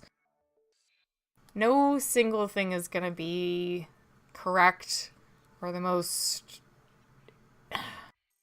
accurate description of one clan or another.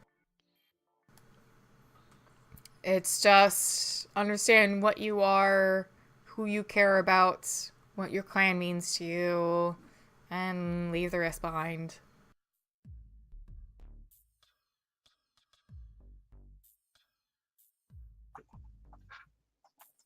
Fair enough.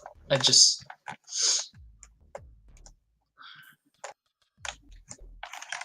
guess with just a legacy behind us, it's just, I don't know.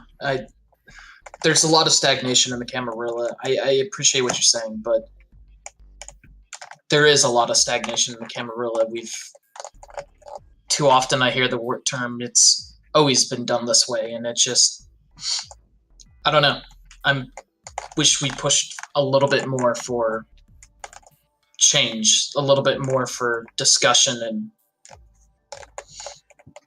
openness to these things.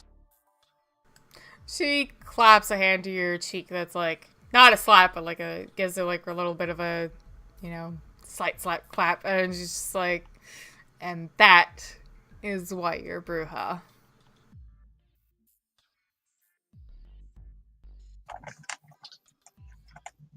He'll just smile back at her and thank you. But it's getting early, and we should be getting to bed before too long. It is. Byron was supposed to come by earlier. He apparently got tied up by a couple things. I'm gonna keep in touch so we can make sure we can still meet up with him and discuss the situation with Warren, that set tight ghoul, but might be another day or two. I'll keep you in touch. But yes, no, it is getting early. I'm getting quite tired myself. Let's turn in.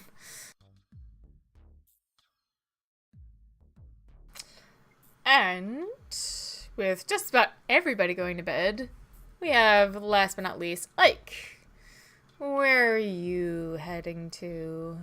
I'm just going to go back to Father's apartment to not raise any suspicion. And if he doesn't actually address me in any way, I'm just going to grab my book, relax on the couch for a little while, probably a bit later than they'd be up, and then head right to bed.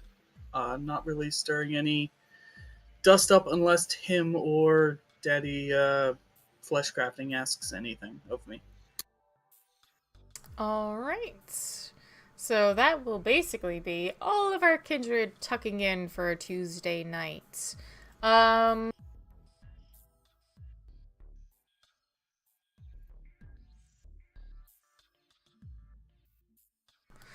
Does anybody have anything they specifically wanted to carry out within the next 24 hours? Because I figured most of you might need some time to otherwise relax, work on your actual businesses. In the case of Roland, Angel, and Kim, Nate, Egg, and Felix might even just want a little time to gather themselves, understand, and digest what's been going on. But if you had anything you literally needed to do the next night, let me know.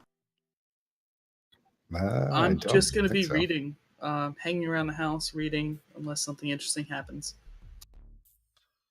Yeah, I'm working.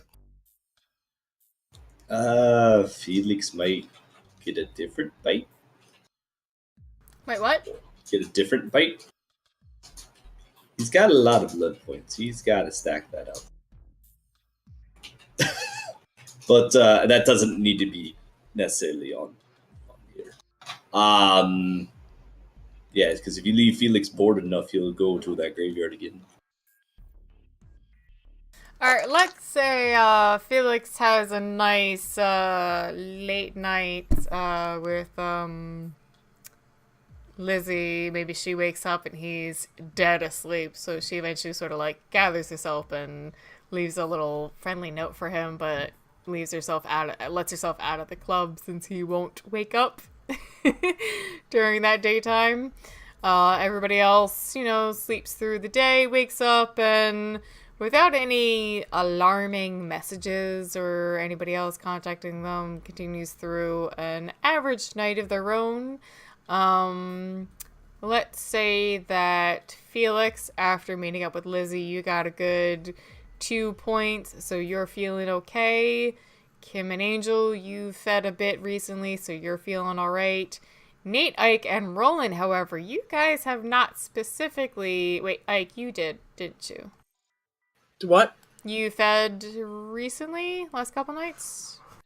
Ike and I both fed 2 nights ago at Roland's bar, where we got really Ike drunk. Ike isn't too worried about it. I've got a long way to go to hit 5. So. Mm-hmm. And Roland, I think you're a little behind, but probably not too bad. So let's say even... Huh? Yeah, I would say if anything, I would probably just call one of our normal blood dolls. Well, you were feeding the last 3 nights in a row off of O'Connell, so you've been keeping up. And Kindred Blood even fills your bar by 2 for every point. So actually, You're doing good. Everybody is basically good for blood right now. So Wednesday passes. All of you have an oddly quiet night. Just get to reflect on what's been going on in your recent lives and making some small decisions about what you need to do next, and so on and so forth. Thursday night rolls around. Felix, where would you have stayed Wednesday night? I heard this. Actually, you know what? Because Kozark said it, this could be actually a really good spot for our second AMA, and then we'll restart Thursday night. So, Nate, and who else wants to stay? All right, Roland. Let's start with Modi Ansos as Nate Ward. Everyone in chat and ourselves, whoever wants to, go ahead and ask questions of Modi Ansos as a player or as Nate Ward, the character. Welcome to the Bruja Power Hour. It's a solid hour of nothing. Actually, it is our 2 Brujas. Nice. Oh my god, Zabani. Alright, to answer first. Fuck, marry, and kill.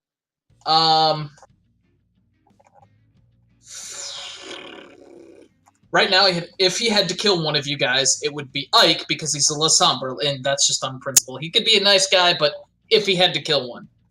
But Ike's your buddy. Fuck, he might go with Felix, because he hears these rumors about the 5 appearance, and Nate's not shy about the dongers. And... God, Mary, there's no one he feels particularly that close to? Maybe Roland... obviously it's Claudia. No, God, no, not. Maybe Mary, Roland, so they could raise Clementine together. That's the best answer I could give you. For Halloween costume, if he's going to a party specifically where everyone understands he can do vicissitude, he would go as Claudia, and if he can't rely...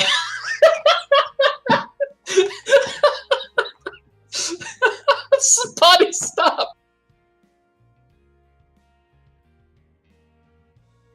It kind of blew my mind. If he had to dress up in a costume, he might do that old, over-the-top Dracula costume. The really cheesy Dracula. So, Cool Imp, I'm gonna go with, Coconut Cream, because, I don't know, just everyone else said Dynamite, and I want to be different. Graham asks, so, Dat Roland, though, how Nate feeling about that? I think we pretty much just got a really good glimpse into how Nate's feeling about that. He doesn't hold any particular, unlike others who were criticizing Roland for withholding all this information, Nate's not really that upset about it and actually understands exactly where Roland's coming from. This information is very heavy in stereotypes and reinforcing certain patterns and other things, that he wants Clementine to be whoever the fuck she wants to be and not reinforce these stereotypes and other things, which Nate actually really appreciates. He wants her to develop into who she wants to be an independent and free-thinking person. And Nate's actually really grooving that. So that, and he kind of does understand that Roland is missing certain information himself, and you can't blame someone for not teaching people things that they don't know themselves. So Spira, what are you doing? Did it change how Nate feels about Shemisi in the sewers? not really. Okay. You still hate them just for them being... So, but here's the thing, that we did see an elder amongst them who was heavily distorted in his appearance, which gave him very big vibe that he was down the path of metamorphosis, which means he was actively leaving humanity behind and fully embracing the ideals of the Sabbat, which means that guy can go fuck himself. He has had a lot of problems with Daniel, for instance, up until he saw that video, because he wasn't sure where Daniel lied. And if he could ever meet an anti-tribute Zamisi, he would be ecstatic, but he just hasn't yet. But he's hopeful it might happen, but doesn't expect it to.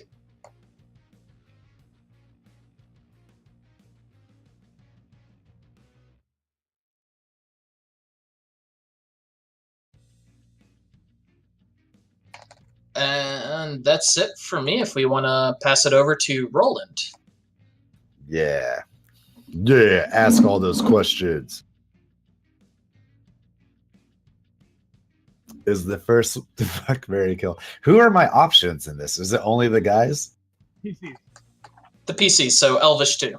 What, Elvish in this too? Easy choices.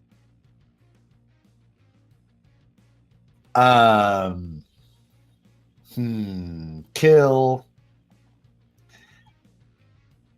Kill would probably be Zabani, just because like we've had no interaction at all, so it's just like that's fair. That's fair. That would be an easy. I don't know that guy. I don't even know. Fucking yeah, he's dead. He bought drugs for me once, I guess. I guess fixed my car, made it decent. I can find another car guy. Fuck would be Nate, and then Mary would be Dr. Kim. And how is Roland dealing with Clementine learning more vamp lore? Is he going to encourage her if she wants to dive into it? He would never stop her from learning anything. It's just not something, one, that, I mean, like, she's 6, so a lot of the, I guess, like, go a little bit over her head, but it's just like she can learn as she goes along. You know, she's only been a vampire for a little bit, so. Real talk, though, how much of Clem's lack of education and oversight on the player's part. So Roland wasn't really. Mr. Henderson kind of taught him like, fuck all those people who have all these biases, which is one of the reasons why Roland went after the Nosferatu to try and be with them so hard, is because of how much his sire hated that they were being just treated horribly and always jammed in the sewers for the Masquerade and all that stuff, which is why he's always offered the Nosferatu in the sewer.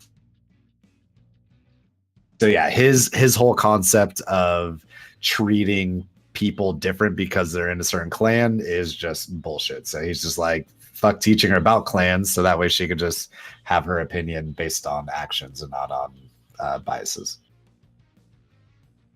Oh, Halloween costume. He would definitely dress up as Obama, but Obama on vacation. Now that he's not president anymore. So there's that. Coconut cream, of course. And yeah, if there's any more questions. I think we have to have more questions while mommy and daddy fix the stream. So how you doing today? Doing good, man. I had a short shift today, so it was nice and easy. I made some Terry Crews banana pudding, so even better. Did I say banana pudding? Bread pudding. Bread pudding. Banana bread, bread pudding, banana pudding. We got it all. Yeah, all of the desserts. I just wanted to show how cute my dog was, and I fucked up everything by my, like, one cord man. touching something. I don't even know what it hit. How would you respond to one asking for the club? Do you mean like someone asking to buy it? Graham, I get paid on Friday, and then hopefully over the weekend I'll be able to fix it, and I'll be up and running. Do I get prepped with music? What kind? Do you mean like while we're streaming? Like before you stream, like you get into the mindset with certain kind of music. Like I know Elvish does with every character.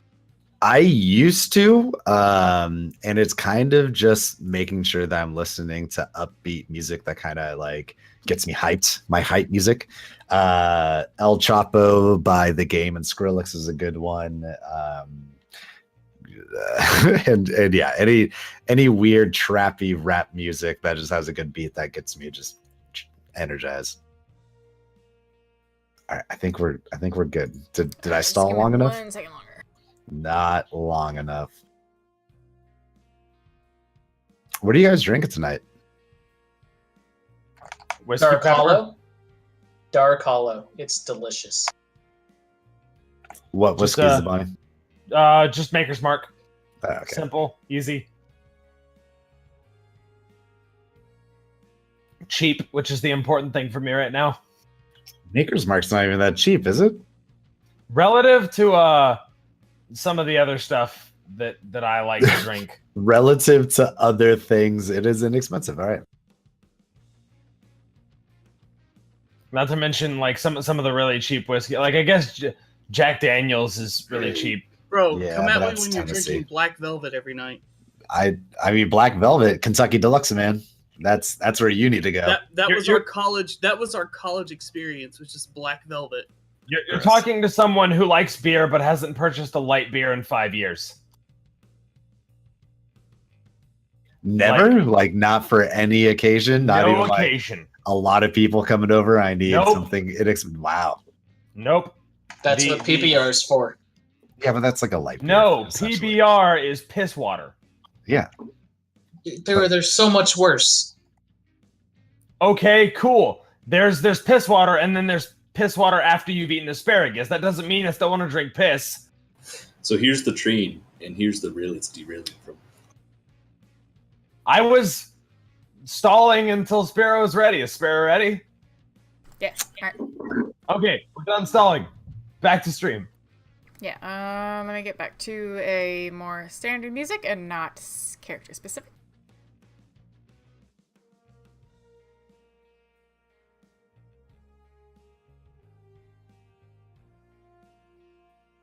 Though that is one of my favorite tracks.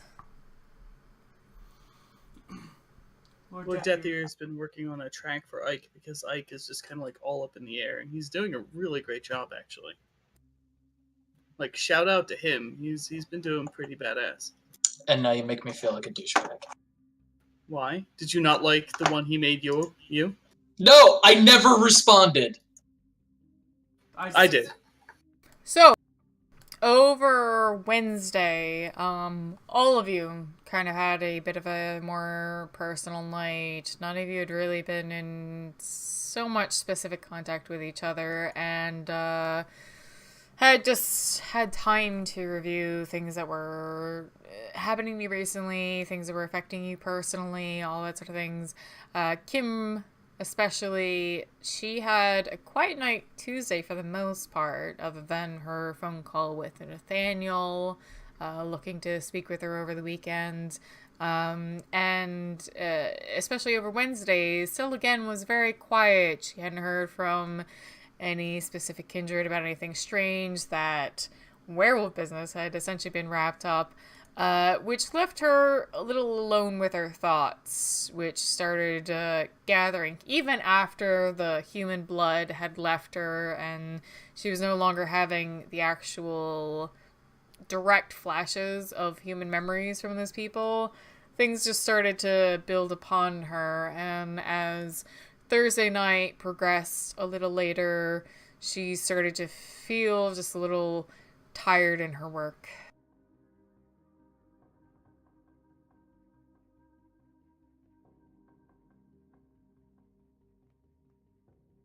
So Kim is at the morgue now, just Yes, yeah. She goes to reviewing work the next paperwork, day. looking over her body. It doesn't even need the autopsy, it's already been done, but she's just making sure that everything is in line to be sent up to upper floors where it needs the paperwork finished off to be sent off, and the body can be moved to either to a funeral home or cremation.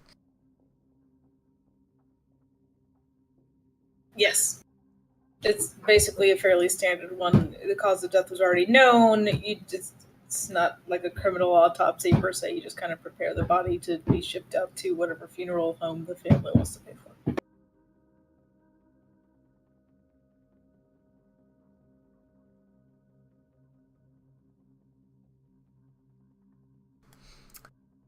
After about maybe 3 hours at most into her work, and like she woke up as early as she could, got dressed, got in her scrubs, ran to the office, understanding she had been behind a little bit from her work. A little while later into the evening, her sire, Richard Fargus, comes down into the morgue. Even though he is not a coroner that involved with the morgue, he is her sire and a member of the staff at the hospital, and in particular the lead kindred for the city as far as medical procedures go. And he walks into the morgue and in his usual way sort of just wanders around like a standard disapproving parent, just walking around, checking her paperwork, seeing that everything is still as clean as it should be. If he sees any, like, small tool out of place, a scalpel that should have been thrown out or placed at least back into its drawer, he scoffs and barely gives her a look, but still, like, almost turns her head in her direction. Kim, this place is getting out of order. What are you doing? I apologize. I'm doing my work. I'll be more organized. You're a doctor. You shouldn't have to be worried about being more organized. You already should be. Yes, sir. I embraced you because I found your record fairly exemplary. You are acting like an intern these days, running off, missing shifts, coming back late on work, scrambling to get your business done, leaving tools around, leaving your stations a mess. The hell is wrong with you? No,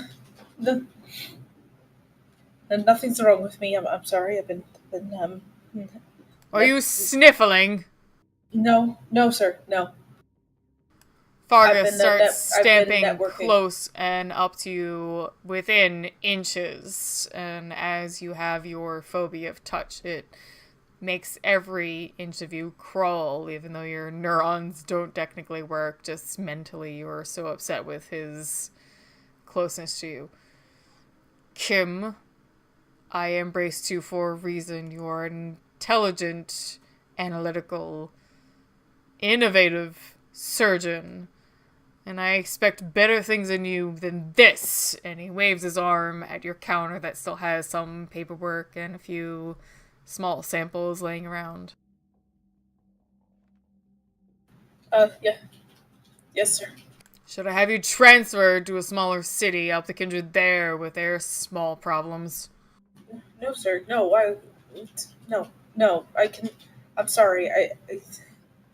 I'll focus more on my work. It's just I've been networking with some of the other near to the city.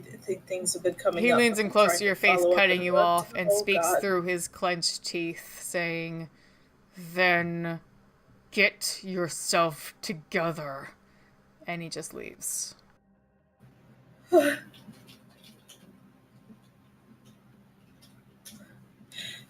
he can't slam the doors, he tries. Okay. All right. Okay. All right. Yeah. Yeah. So I kind of throw myself into my work a little bit.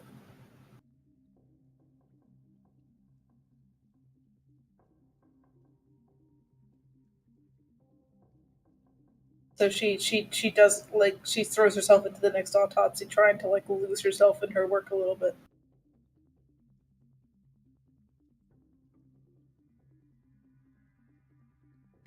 Go ahead and give me actually like a at 5 difficulty a self-control roll. Okay.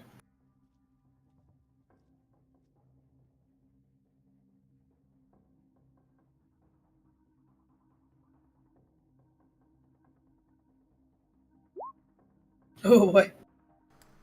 Alright, 2 successes is plenty good. You keep control, you have no like issue about frenzy, but your emotions are overcoming you. Even some of those small little things you've heard from other kindred you're close to recently, especially some of the things Ike said before about how a sire should never treat you like an object like that or put you down so low. They should actually be raising you up and training you.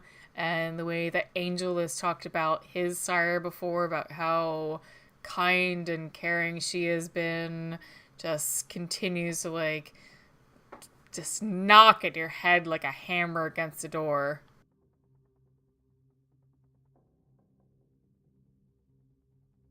Yeah.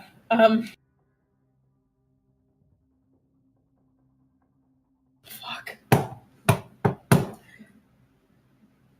Shit. Okay. Damn it.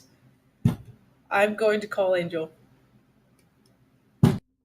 Alright.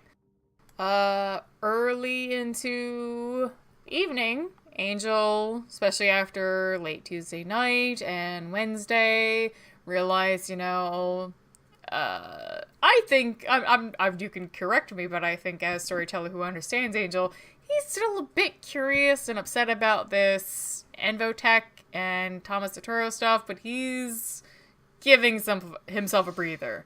His car business is still like his main love and his drive. So he is concerned about making sure that's running well first. But maybe early on a Thursday night he sees Kim calling and realizes, hey, maybe we still have some unfinished business, and he cares about her. Opens the phone.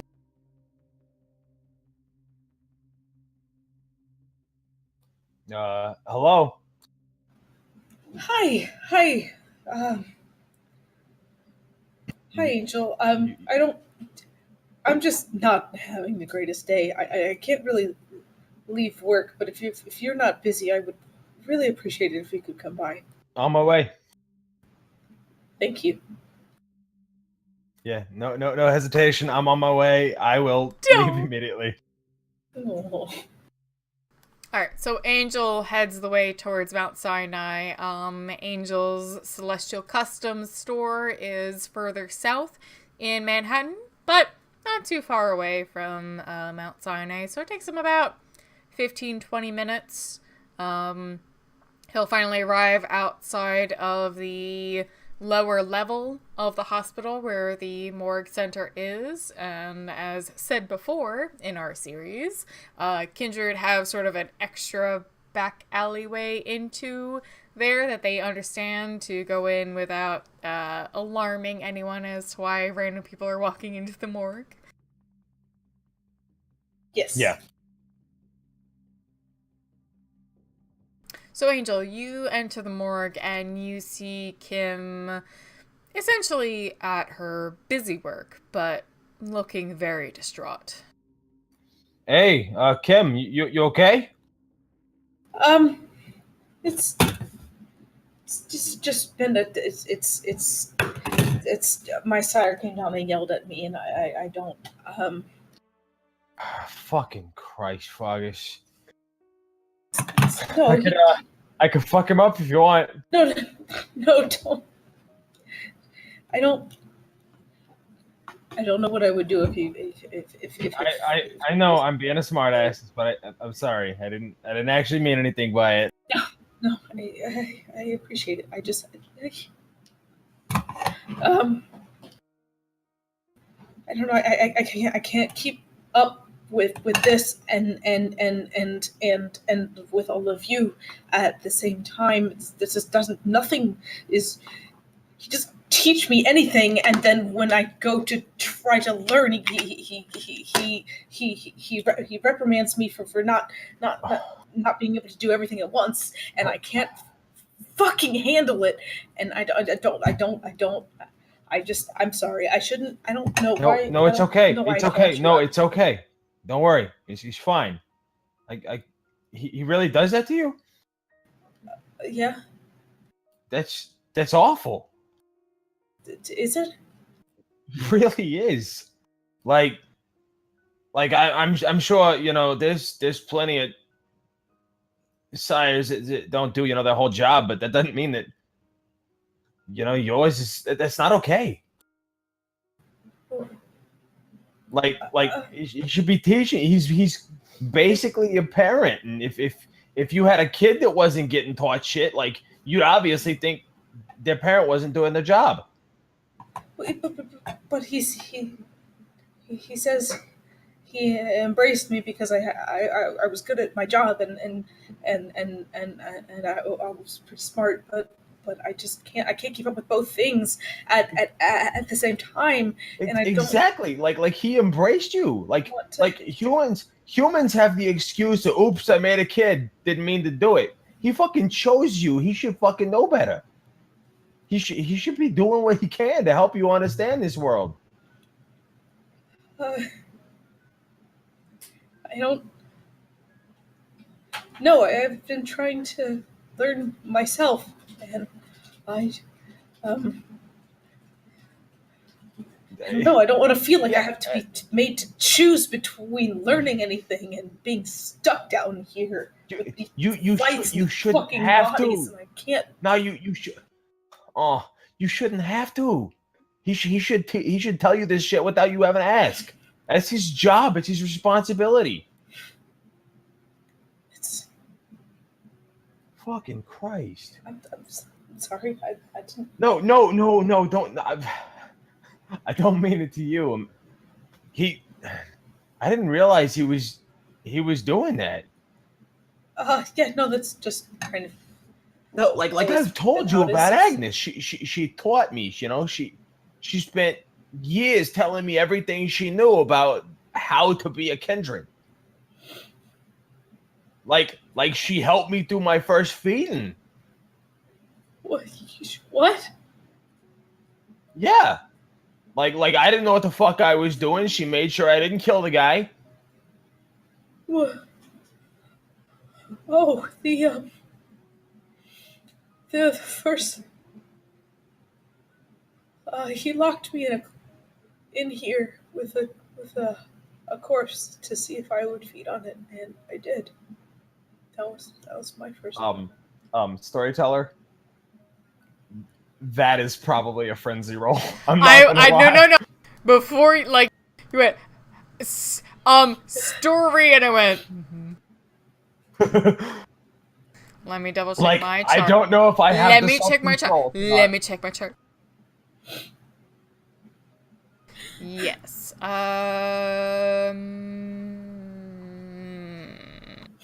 Okay. There isn't a specific example, but let me pick one that will fit the most. Okay.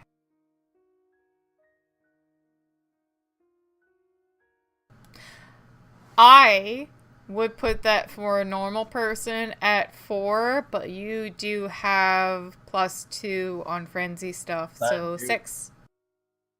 Self-control. All right, so it's just self-control. Always fun. Yeah. Oh God. Oh God. Let's see what happens. Fuck.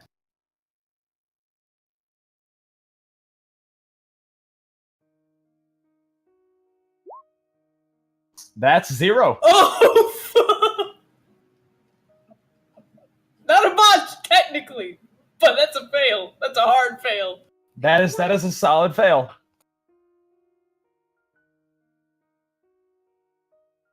All right. Angel, as you hear this story, your blood, not literally, but metaphorically, the idea of it starts to boil. You care so much about Kim, and in general, you're a very empathetic person. So just in general, even if it was someone you cared about as much as her, it would upset you, but it is someone you've been close to for a long time. So that upsets you, and added on how absolutely disgusting and horrible this idea that someone would torture someone in an embrace, whereas you were embraced in a very caring, loving, kind of accepting, I want to help you situation, and she was almost an experiment. It starts to, your blood literally, metaphorically starts to boil. Literally, however, your beast rises up in your chest inside you and begins to slowly take you over. Kim, you will see Angel starting to lose a little control. You'll see his head thrashing, a little bit of a deeper guttural sound coming from deep in his chest, and you are newer to Kindred Life and have not seen Frenzy that often, but you do understand it. Okay, so this because I have never had a character that is frenzied. How Angel is Angel when he is frenzied? Like, he is still him, he is still, conscious, he can still talk, he can still use his disciplines, all of that. He's just exceedingly angry. Yeah, he wouldn't, would he want to just lash out the nearest thing, or would he, want to basically go kill Fargus right now, okay, basically?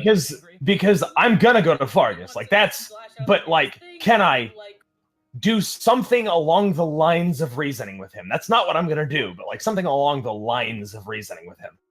Or would I just want to stab the motherfucker?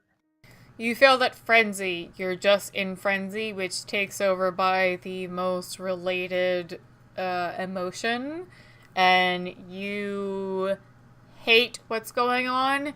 It is not a directed emotion. Okay. You're a little bit more like an angry animal in a corner. Okay, so I am not really Angel anymore. No. Okay. Let me, 1 second. Because what I wanted to do... Actually, okay, you barely failed. You got A6. So what I'm going to say is, actually, you're not even in full frenzy. You're... Huh?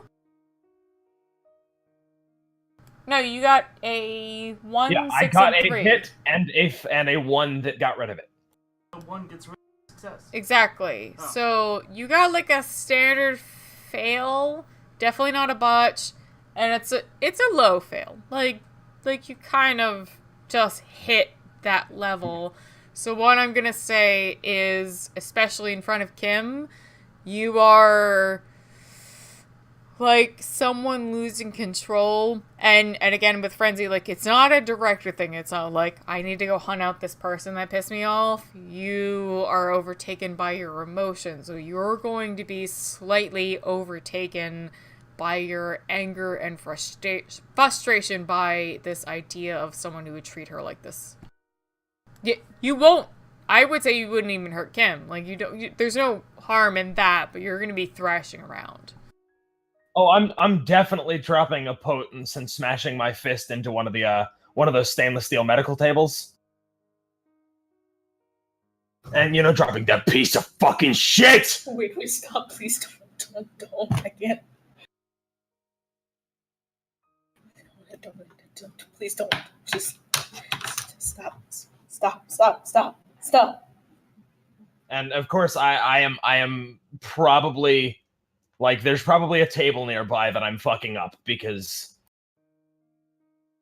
I'm gonna be in so much trouble. Kim. Please stop, Angel, please. Kim, give me a wits and empathy roll.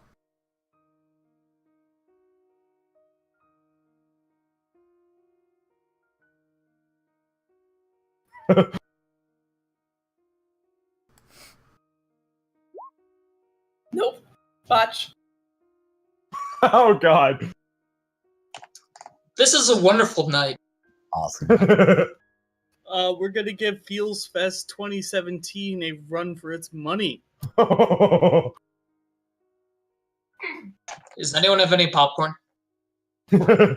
Before I explain what happens, give me another roll at 7. Botch. Watch. Double botch. The double botch. What the fuck is... I feel like I'm far too sober.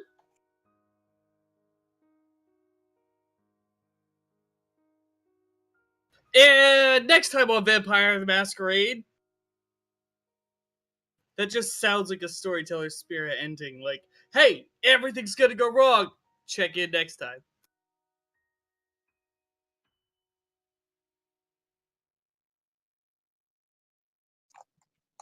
I feel like it's subtly appropriate. I have Best of You by Foo Fighters on right now. I kind of know what's gonna happen, but I need to take a break. So we're going Yes. Yeah, but that means I have to keep sad music going, so I keep this shit up. Yeah. Watch Just me sit cry there for and be a sad 15 fuck. minutes. Just sit there and be a sad fuck. I will. Thank you. Elvis, take a screenshot of those numbers, just put them in front of your face and you'll be good. Let's, Jesus. my Christ. Alright, I need a second myself. So... Oh my god. I'm such a generous GM. I'm like, oh. Fuck. Alright, beginning of Thursday night, Felix. I don't know if I can follow this up. I don't. I'm scared to I roll. don't- I don't. Turn the sad music off, quick, turn it up! I did.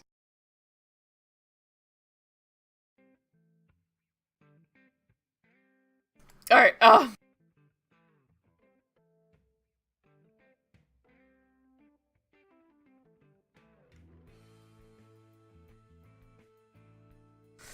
I got quite a number of you to still go through with, the rest of the night. Roland, we're gonna do you later, because Helena is actually gonna show up tonight. Shit. Yeah. Felix, you spent the night in the second floor of the club with Lizzie. What did you do Wednesday night?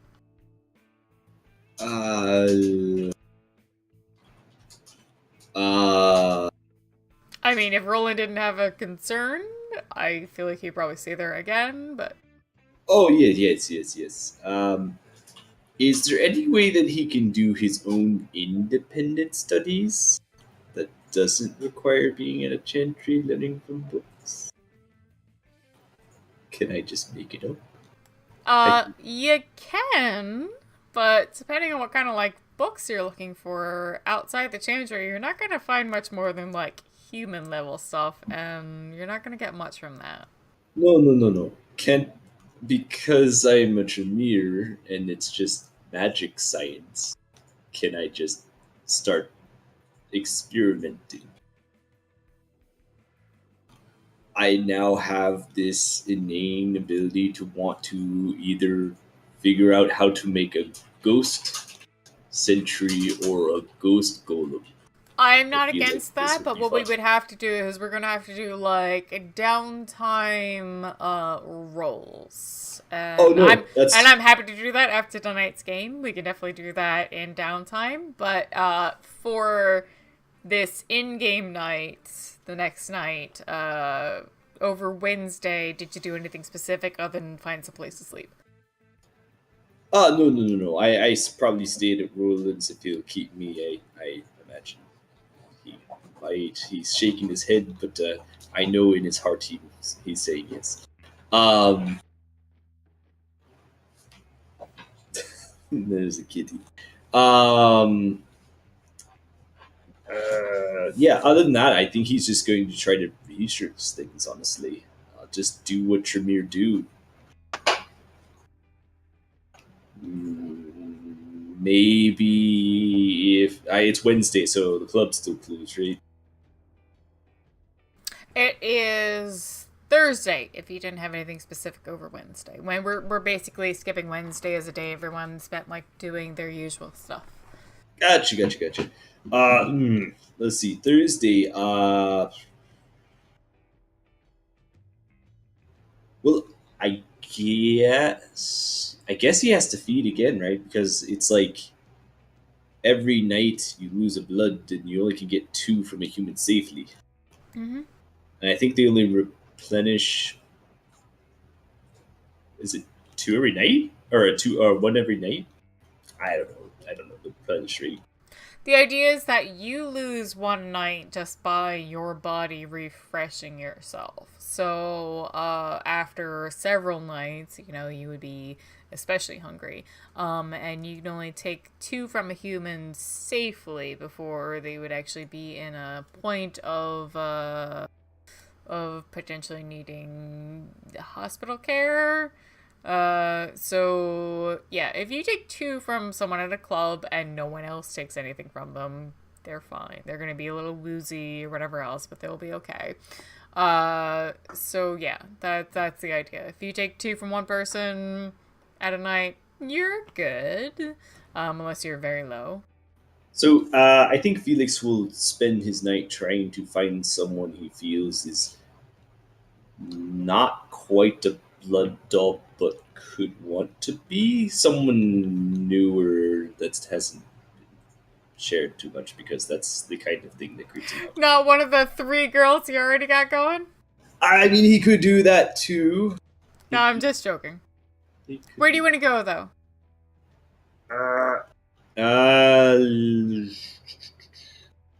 What was that club that Roland dared him to do something?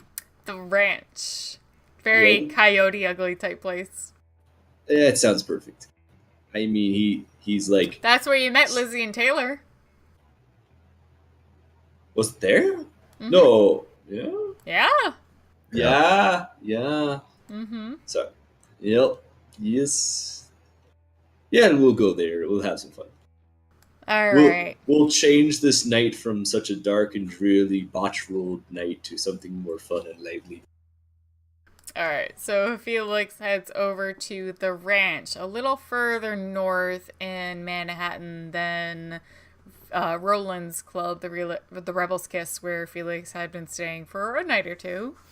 And he's just trying to go find... Do you want just feeding, or are you trying to find someone to stick with you? Because I know you have said before you were looking for maybe someone to keep around a little more steady.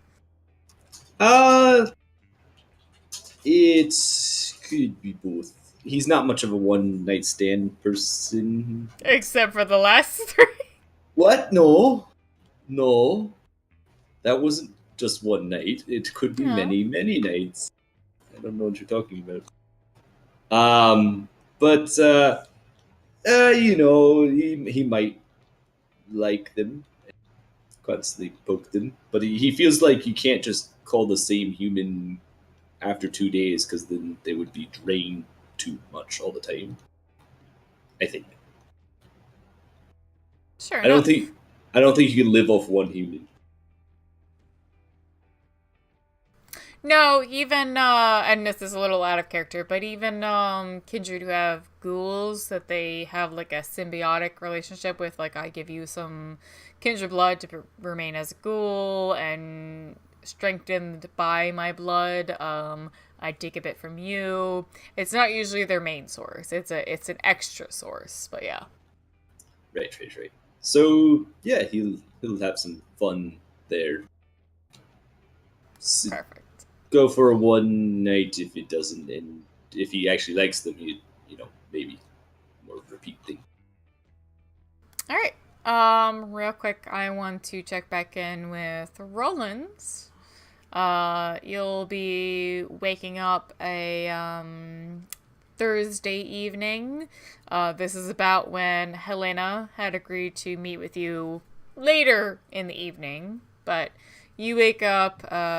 O'Connell and Benedict had so far been staying with you in your basement apartment to make sure they can be extra security for Clementine.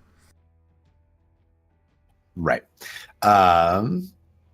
Did I forgot that we even set up like an actual date, or I learned I've actually even called her. Where was I supposed to meet her at? She's coming to the club.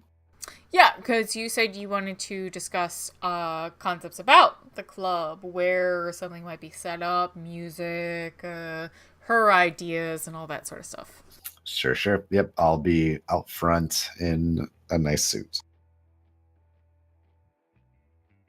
Oh, okay. Okay. So, yeah, I thought you wanted to talk to the Nosferatu for a second. Oh, I thought we were she- skipping straight to talking to her. Sorry. No, early Yep. Thursday night, and she was like, "I'll be by midnight or so." Okay, got you. Who's up and who's doing what? Because I'm assuming my humanity is a little bit lower than the rest of them.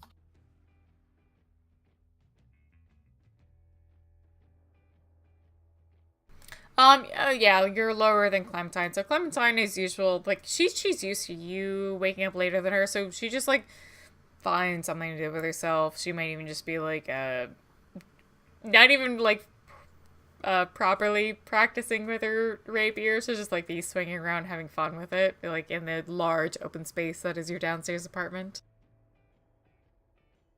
And the Nazis? You'll see O'Connell on that large tablet she has that seems to be overclocked, decked out with some kind of technology that a simple, kind of iPad style looking thing shouldn't have, but she's typing around, doing a bunch of different things. And Benedict is sitting against one of the walls with his arms behind his head like this, just watching Clementine play around. Is O'Connell still on the bed, or is she using the tablet somewhere else? She's by that one desk you have off in the other corner. Okay. Then yeah, I'll get up.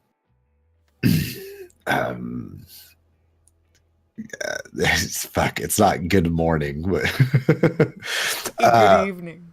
Good evening. How are you all this morning? Benedict gives a low chuckle. Good as any night. How are you, Roland? Fine. Do you guys have any plans you need for today, or what is your plan? Benedict, still with his hands way behind his head, gives a otherwise meaningful shrug. Nothing too specific. I've got my own fingers in a couple pies and things like that, but we're here for you and Clementine. I can't thank you guys enough for doing this. I know you had other engagements, but just thank you. O'Connell starts laughing while she continues tapping on her iPad. Benedict's just trying to cover for the fact that he ain't got nothing going on. That is probably preferable. Is there any way we can figure out how he knew the code to get down here? Benedict looks around the place.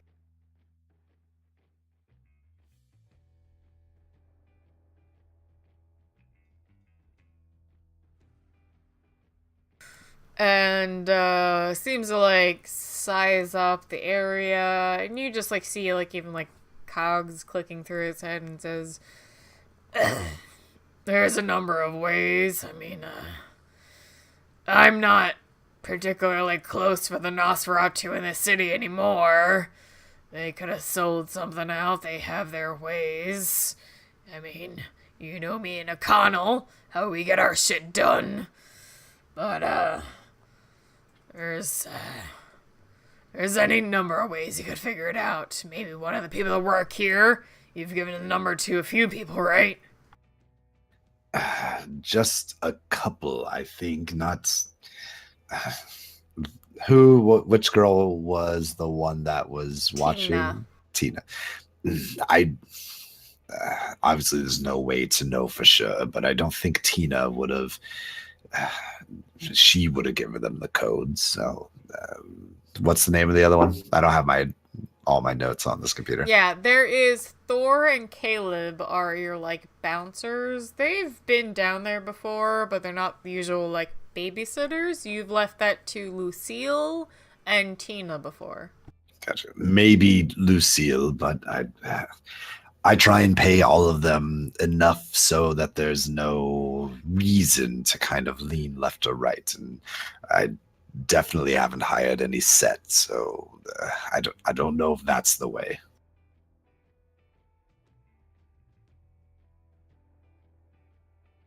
Benedict gives another shrug and says, It's hard to tell, especially with someone you think you trust, and I don't know. I've even met people that I could tell, from I'm good at telling liars. I have movement, little facial twitches, tone in their voice, but some people can be fucking masters of that shit. Yes, that's obviously true. To be honest, I have no idea. It could have been one of them. I just hope I wouldn't have let something like that happen. That's the way of our life, Roland. It's hard fought to keep your secrets and keep not only yourself but anyone you care about safe. But I mean, that's why it's worth occasionally making allies, friends, even if it's just through boons, or I'll pay you so much more than that guy. Yes. Well, I am meeting with the Succubus Club ladies, so I don't know. Hopefully something good can come of that. Hopefully. Yes, just to see if I can get some information from her. I don't know. Felix was asking about something. He was asking about some kind of corporation that works out of the city. Do you know anything about that? Which one? What is the name of that company again? Envotech. Envotech. You see Benedict's eyes, like, roll up, trying to think of the name, and even O'Connell starts thinking, types a bit in her tablet. They look between the two of each other, and after a moment with O'Connell tapping around in her tablets, looks like there's a couple kindred on the board of directors, but I ain't heard about them before. And Benedict shakes his head. Nothing of my concern.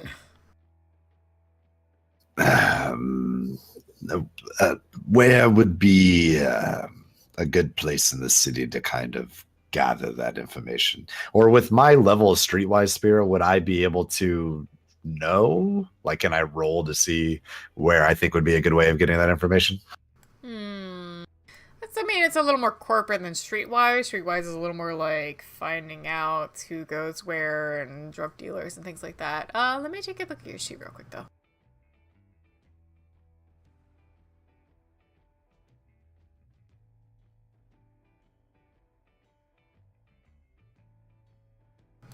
You do have max Streetwise. I got hella Streetwise. Yeah, you do.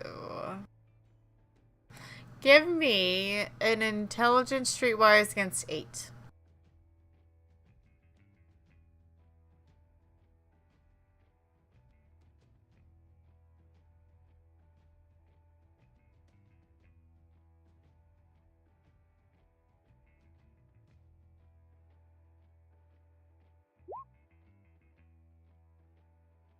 Give me that 10 again.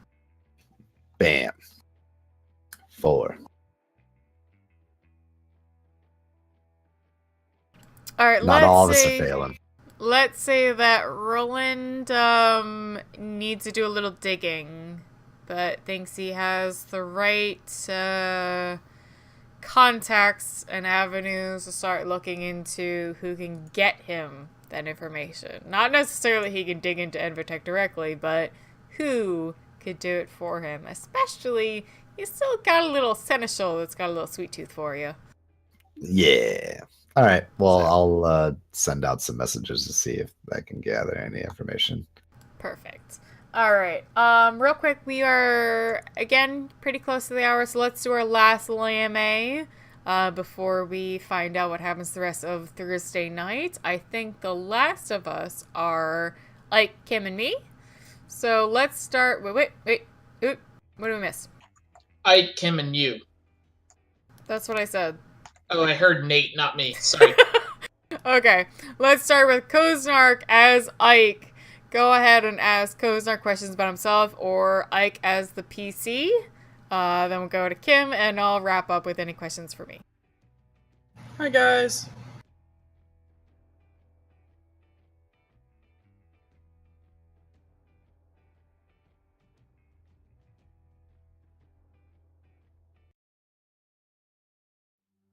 No one. Ike is exempt from these games. I thought you said he wasn't because he was basically a type 2 dwarfism guy.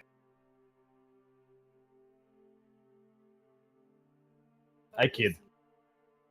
I'm willing to agree with you, but I will bend to popular demand. So, Halloween costume for Ike. What would you wear? should Clementine get a better sire? Oh, there's hope for Roland yet. So that's what I'll say is she should push her sire, and if her sire is found wanting, he should find help or she should abandon him. Coconut cream or dynamite? Dynamite coated in coconut cream. Halloween costume? Ike? He's already in his Halloween costume. What are you talking about? He's got his AC/DC shirt.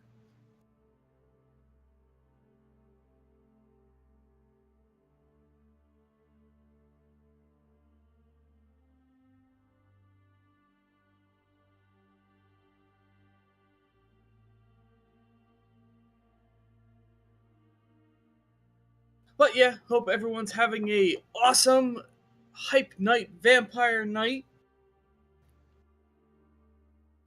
How awesome does Ike go full Shadow Demon? I planned something for tonight, but other things have gone a bit long, so I don't think it'll happen. So, Lord Deathier, just tune in next week. You will be very happy. What's Ike's next step in his grand plan? Ike doesn't have a plan at all. What power would Ike want if he could have any discipline? Obtenebration, or not, Abyss Mysticism 5. I only need like 300 more XP to get there. It's fine.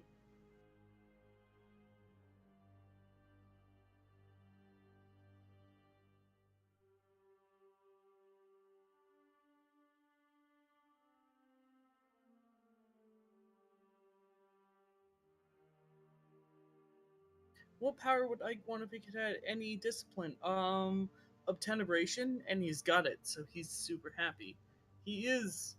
It sucks that some of the stuff doesn't come out in character because I just can't. Well, he wouldn't. He wouldn't share it in character, but not to be excessive. It's only 290 XP. Not to be excessive, or not to be like in character. He just won't ever share these things. But like, Abyss Mysticism is his god. That's his religion. That's what he follows. Like, the Abyss is the ultimate power in the universe. So he doesn't need any other discipline. He's actually probably more closely to where his sire is saying, "Hey, you should get better at dominating." He's like, "Why? That's a waste of time. It's not obtenebration." Why would I do that shit? I got just enough to survive and pretend I'm a Ventru, and that's all.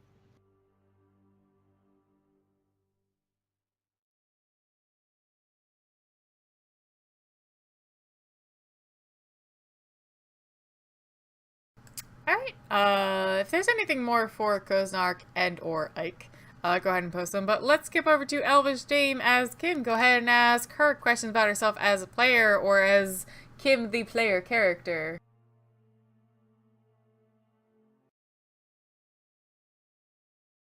Mary fuck kill. I don't know, man. I'm sorry. It's really hard to keep this particular emotional state. Let me see here. Mary fuck kill. Fuck. Guess I have to pick somebody. She actually wouldn't kill anybody at this point. But, I guess kill Roland, but only because he sired a kid.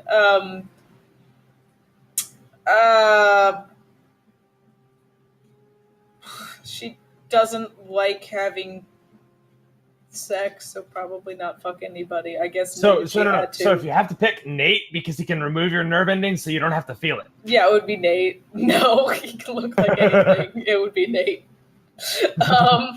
And probably Mary Angel. Not what I've learned tonight, Nate, the most fuckable of this entire. Hey, he did that on purpose, though, so I guess it's working. Coconut cream or dynamite? What did I put in the sandwich? I actually don't understand this question. I'm so sorry. Halloween costume.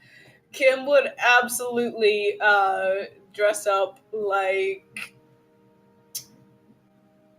she would kind of have her own kind of semi-joke, and she would dress up like absolutely a mad scientist, and like as the night goes on, like put makeup on the whole time, like she had done an experiment and turned into whatever she was experimenting on.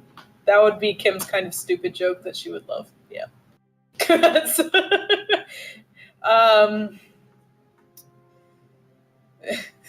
Kim and Angel's mind. What is this? Oh god, shut up. No, it is not lollipops and rainbows, you piece of shit. I mean, I'd like to sire anyone. I'd like to send him out into the sunshine while stabbing him with lollipops, and I'm not sure how rainbows come into it, but like that's the closest I got. Oh god, Kim's gonna be so scared of you if you kill her sire, which No, Nate's there. That's the rainbow. Oh yeah, Angel is the rainbow. Oh dear god. Sunshine, lollipops, and rainbows. Wonderful. Would Kim ever sire anyone? No, actually, and this is why. She actually would like to sire somebody, but does not ever want to spread the Malkavian curse of driving anyone insane. She would know she would be inflicting that upon someone, even though she could probably help them deal with it. There's no way to know what kind of derangement they'll get. It's not like a hereditary thing. And she doesn't want to inflict that upon anybody, so she'll probably never sire anyone. She's actually afraid to have ghouls for that reason as well. However, would she adopt somebody? Yeah, absolutely. She would totally adopt somebody that got abandoned anywhere and try to help them and basically adopt them as her own. But she would never sire someone herself, at least as it stands right now.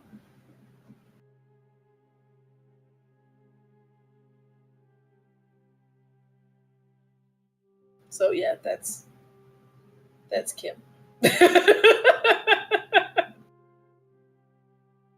Now I got back to Elvish, and now I gotta go back into Kim and listen to my sad fucking music. My sad and slightly scary music.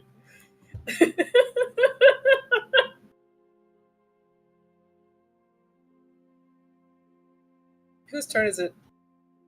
I'm wrapping up, so any questions for me as storyteller or any of the NPCs, you can ask me as the NPCs. You can go ahead and ask those questions. Caromancy. What the card denigration? I hate you, Zavani. These are beautiful.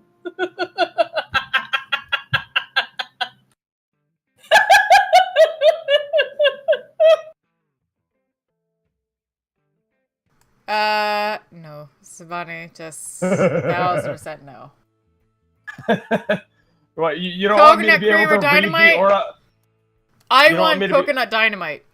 You don't want me to be able to read the aura of a car? Or dynamite cream, one or the other. I want them half and half. I want to eat coconut and explosions to happen.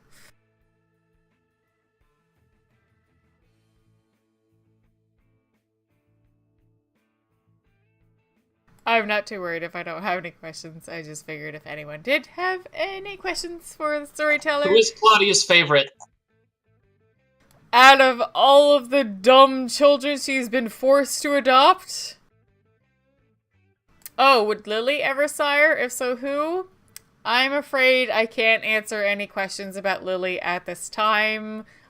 She is unavailable. Please try calling back in the future. She may be available then. Who's Claudia's favorite? I mean, it has to be Nate. It's her child, but like maybe outside. She likes Kim a lot. She likes Kim because she's sweet and smart and doesn't seem to cause too much trouble. It's more like the trouble finds her. Until you realize she took the things to the werewolves. Claudia doesn't know that. Not yet. Alright, let's get back to the game to finish it up. I don't think I have any other questions.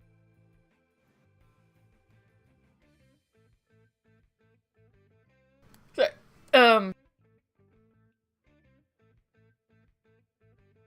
One second, let me see where we are.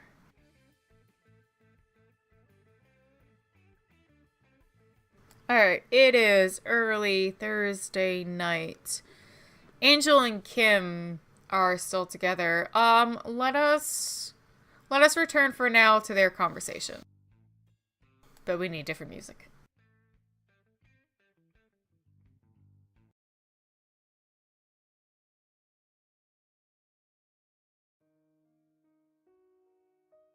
Alright, so Angel and Kim have been speaking in the morgue together, right? Angel met her there? Yeah. Yes, so you two have been speaking together and having a bit of a personal moment, discussing your feelings and current ideas of what it means to be kindred, especially neonates, the younger kindred in a city, still watched by your sires. However, Angel, at least, feels a lot more autonomous than Kim does with her overbearing sire.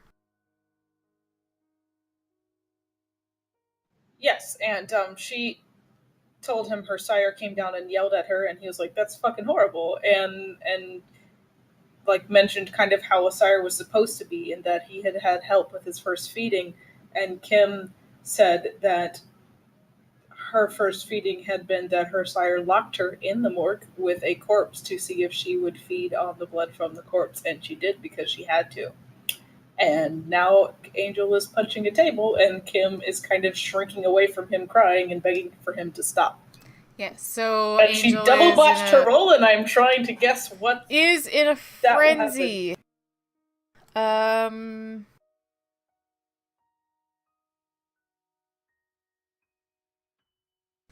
Kim, yeah, did you give me that wits empathy roll? And Yeah, two of them. I double botched They it. botched. That's right, I needed a second to think about that. 2 botches. So, Kim is in a bit of a panic, seeing Angel beginning to lose control of himself. His beast has obviously overcome him in his frustration. His emotions have overtaken. He is starting to punch into lab equipment, especially some of the tables that are closest to him, and even like throw them against the walls. Kim, as she is already a bit more susceptible to panic and anxiety related to anger and intense emotions, begins to shrink back and panic a little bit. Go ahead and express yourself potentially in terms of what you might say. Last she was saying was, "Oh my god, stop, please stop, please stop, just please stop, please stop." And sadly, I am not listening. I'm yelling, "It's not fucking okay. How the fuck could he do this? This is bullshit. It's fucking disgusting." Angel, give me just a standard strength roll. All right. Including free successes from potence, because I would not be holding back. Sure. I'm being honest. Yep.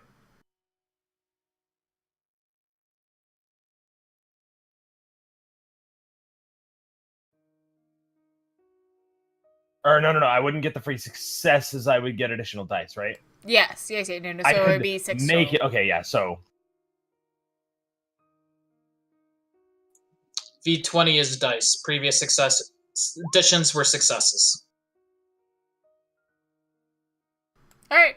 So you are losing control. You are throwing your fists around, punching at the tables, throwing them around, trying to toss them into the walls, losing control in general, cursing and just so fucking angry about what's going on. But something a little inside of you, especially with Kim nearby and hearing her voice behind you crying out softly to stop, and the pain in her voice slowly begins to touch your beast and calm you down a little bit slowly. You do a lot of damage as far as throwing things around, but like the actual walls aren't broken. None of the equipment is too damaged beyond replacement, and you finally fall to your knees maybe and actually get a bit more control of yourself with heavy breathing.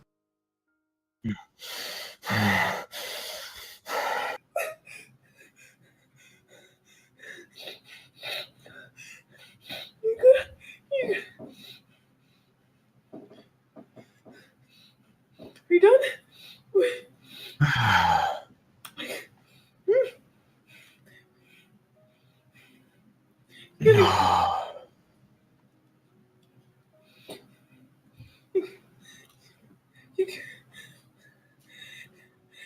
Are you?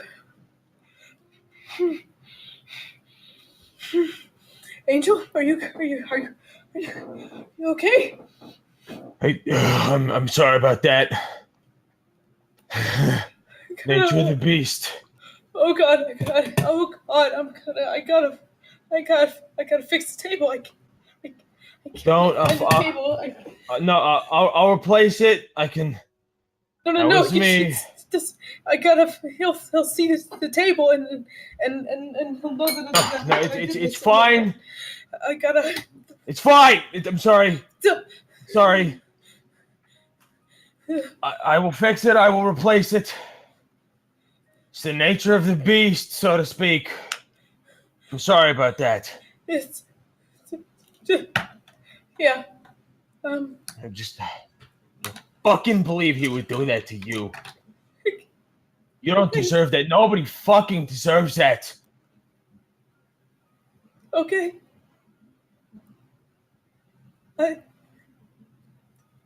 Okay.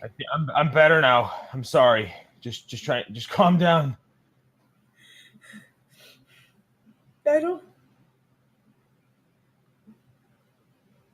I'm sorry. I'm sorry. Yeah. No. Yeah. It's okay. It's okay. I just gotta. I don't know. We'll figure this out. It's not a big deal. You can blame me. I frenzied it. It's all on me. Sure. Yeah. Yeah.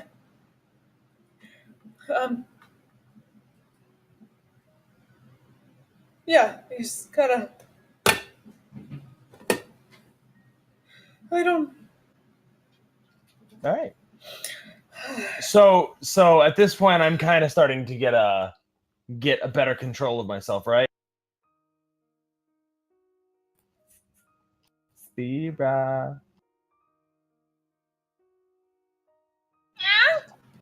I think mommy is busy. Sorry, say that again? But I said at this point, I'm starting to get better control of myself, right? Yes.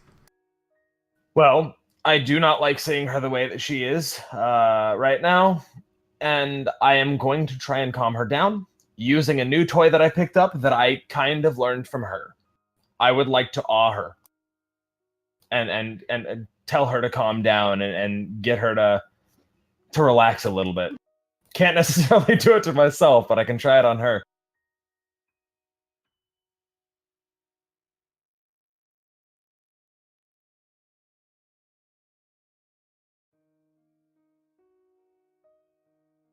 What do you roll for that? I'm actually not sure. I roll charisma performance versus 7, and I have been practicing my awing in a mirror.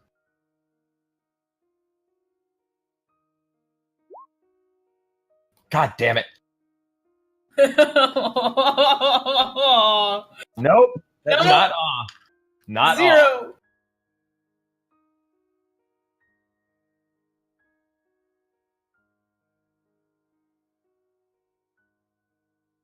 Look, just take a breath, okay? We'll both talk about this rationally. Yeah. No. Yes. Yes. We no. both need to calm down. Yeah. Yeah. Yes. Yes. Yes. Fuck, it didn't work. Yes. Okay. I'm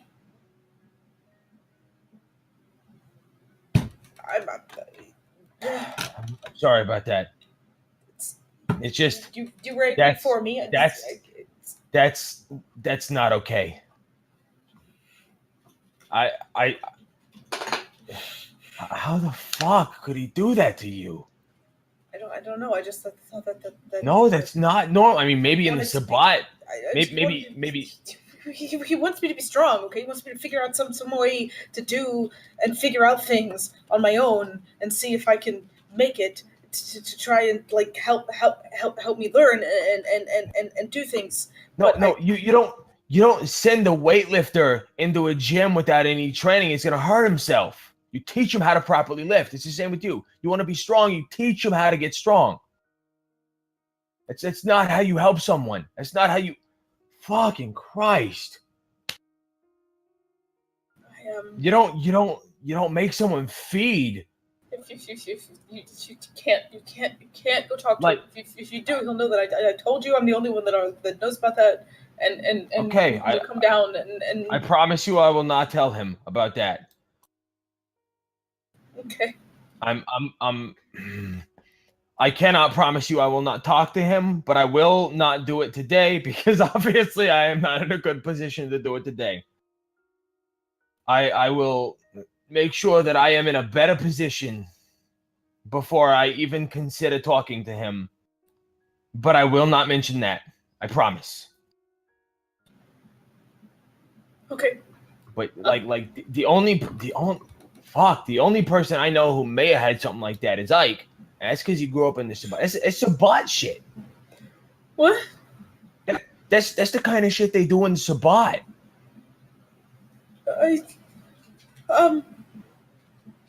I guarantee Claude helped fucking Nate. Well, I mean, maybe he didn't need it because of his past, but like I guarantee she helped him through it because she's a good person. I know Agnes helped me. I don't fucking know what kind of sire Felix had, but if he or she was half decent, they helped him because that's what you do. You help your kids through the tough shit. And I'm gonna start kind of like picking up things that I knocked over and start like gathering things. Yeah. Yeah, I just. And this is not your fault. This is not your fault.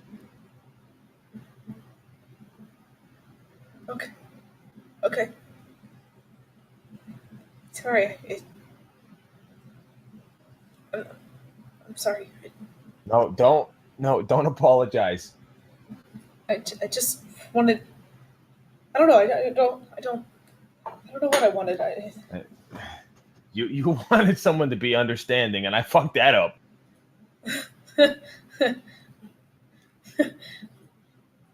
It's okay. Like there's people that think I'm a Bruja, and if I didn't know better, I might think I was one too. You are a Bruja. Did you mean Tor? No, I'm just kidding. See? I'm just kidding.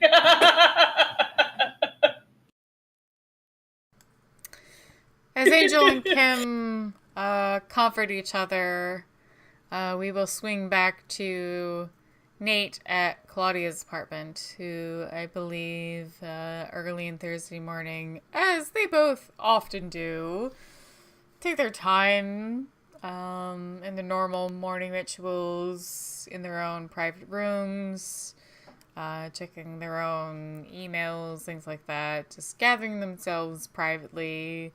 As passionate and wild as Bruja can be, these two especially have, their own just time they need to themselves. But Nate will see Claudia sitting at her still broken desk that she has not replaced with her laptop, tapping away.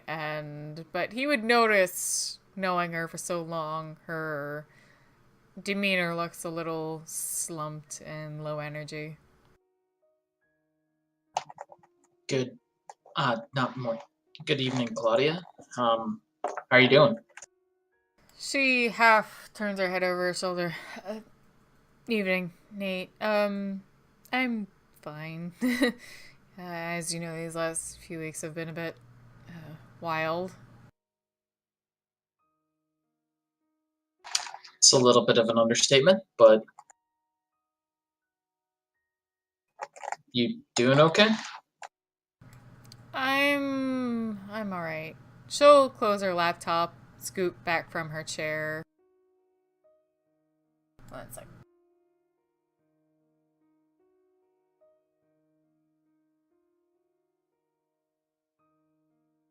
And stand up and walk towards you. Nate, this recent business in the city, you finding Ike, all the other strange stuff that's been happening recently, Setites, all those other things.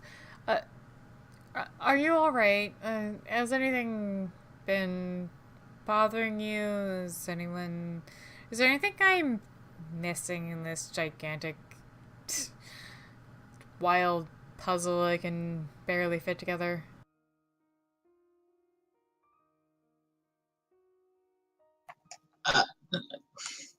I'm pretty sure I've told you everything at this point.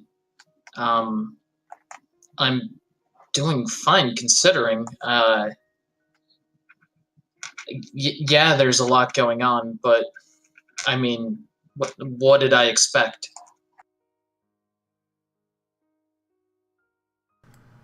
Of course, no,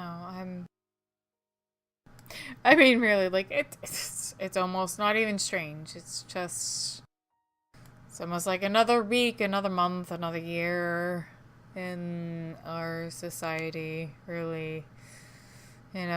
Sometimes you get more of a break and feel a reprieve than another year.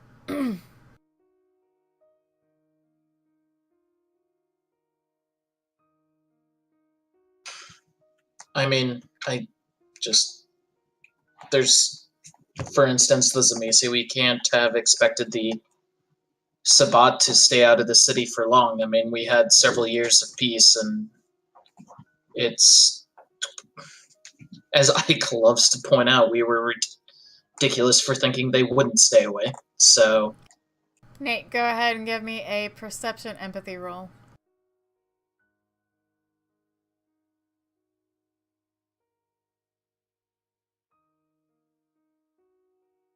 all right.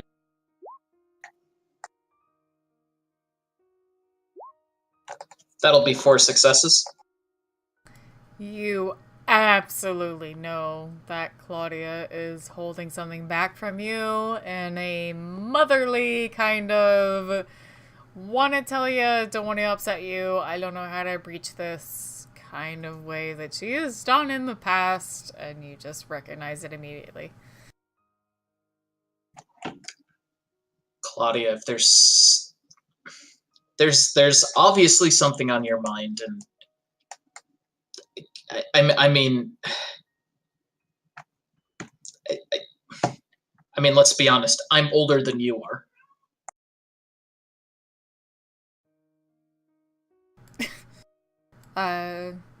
True.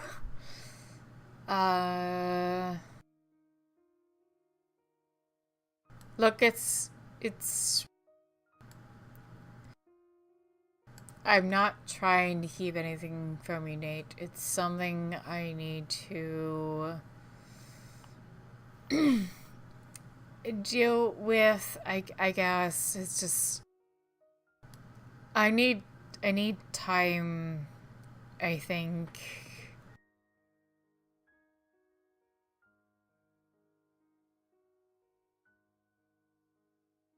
And she trails off.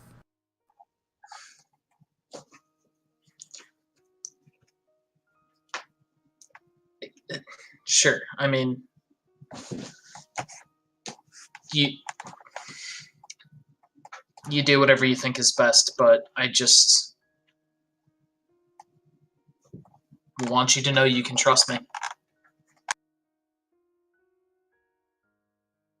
Claudia starts looking around the apartment as if she's like searching for something. Just she seems lost for a moment.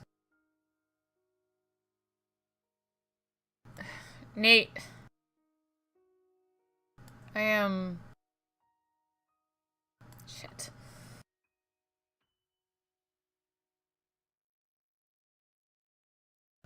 Look, I'd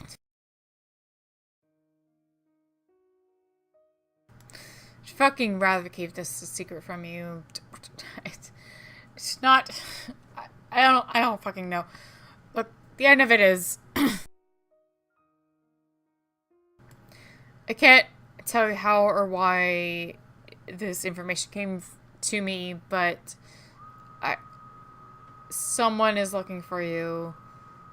Who knows who you are, connected to your past. And I would never, ever want you to feel the need to re-identify yourself, but it might be necessary for a short while.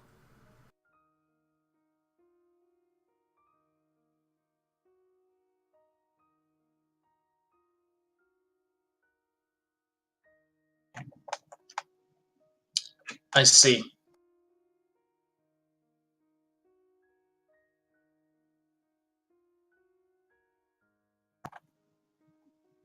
Who's looking for me? I mean, I would. I mean, I'm sure there are multiple people I pissed off.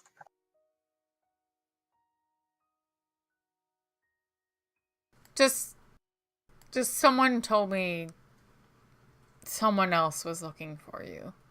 By your name and would likely recognize you. You can roll if you want to. What am I rolling? Again, perception, empathy? Mm-hmm. Only 2 this time.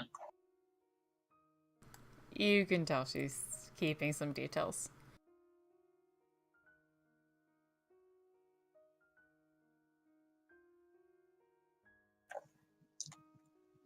Claudia, you obviously have a better understanding of the grasp of the situation going on, and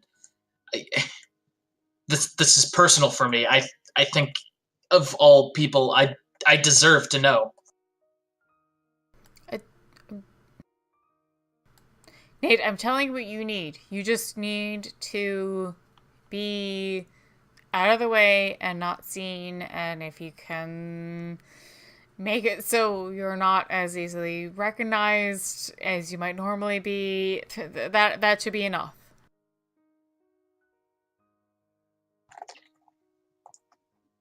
And how long does Nate need to sleep for? I don't know.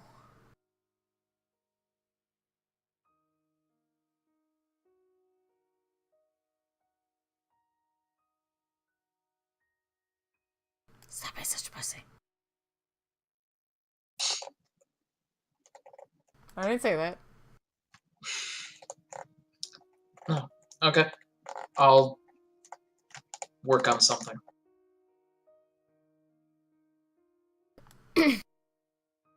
Good. Yes. I just think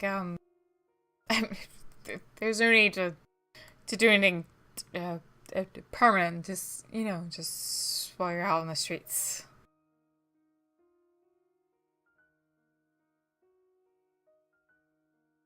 I needed to work on a new mask anyways, so since I retired to Greg, yeah, I'll put something together. All right.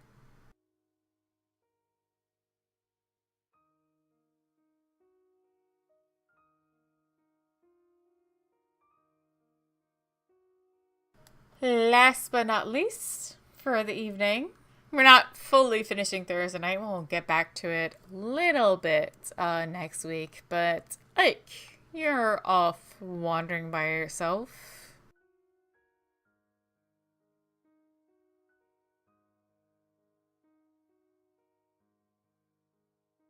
Yes. In what direction are you going? Towards the Setite house, the Black House, which my friend Big Dog, who I was interested in going to see because he hasn't said Big anything in a Dog, Big while Dog. on my phone. Big Dog. Actually, I have music for Blackout.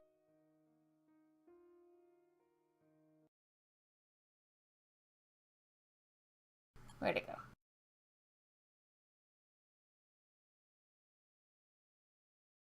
There it is. Right, so Ike approaches Black House. It is a large 2-story building in a not so great neighborhood in Upper Manhattan that is definitely at home to some regular drug addicts and pushers. And Ike approaches one of the large bouncer types in the area that he knows as Big Dog, who also knows him as Little Man. Hey, Big Dog, what's going on, buddy? What up, Little Man? What are you doing here? I heard you were having some problems in the area, and I was wondering if maybe it could help you out, make some of those people go away. Shit, Little Man, we always having problems around here. What you trying to do? Hey, fuck off, boy. I texted you, I asked you to tell me, and you didn't say shit about that. So, guess what? My price just went up by 10%. Little Man, we always have problems. How better you deal with it than my guys around here? Alright, where I gotta go? Last time I came here, one of my friends damn near tore someone's head off. Because you had some shitty ass rapist in a alleyway. Alright. What's wrong with you? Alright. That's true. Alright, listen, what are you gonna do for me? What are you looking for? I'll take care of some friends, and you give me, say, a lot of money. Alright, listen, and, I'll describe, like, a small group that's been giving them a little bit of trouble. Seems like some upstarts that don't even have a good back, base of, like, who's actually holding them up, just, like, some shitheads who have some small pack of drugs here and there, trying to sell stuff on their nearby streets, grabbing the people that are already walking to the corners to get stuff. And he gives you a small explanation about when they've been spotted, regular times they've been there, and that they're not with them, and that they can be taken care of if you got the means. Hey, Big Dog. What you want? How good are you at getting rid of evidence? Depends what you're talking about. I ain't no CSI guy, but what you want?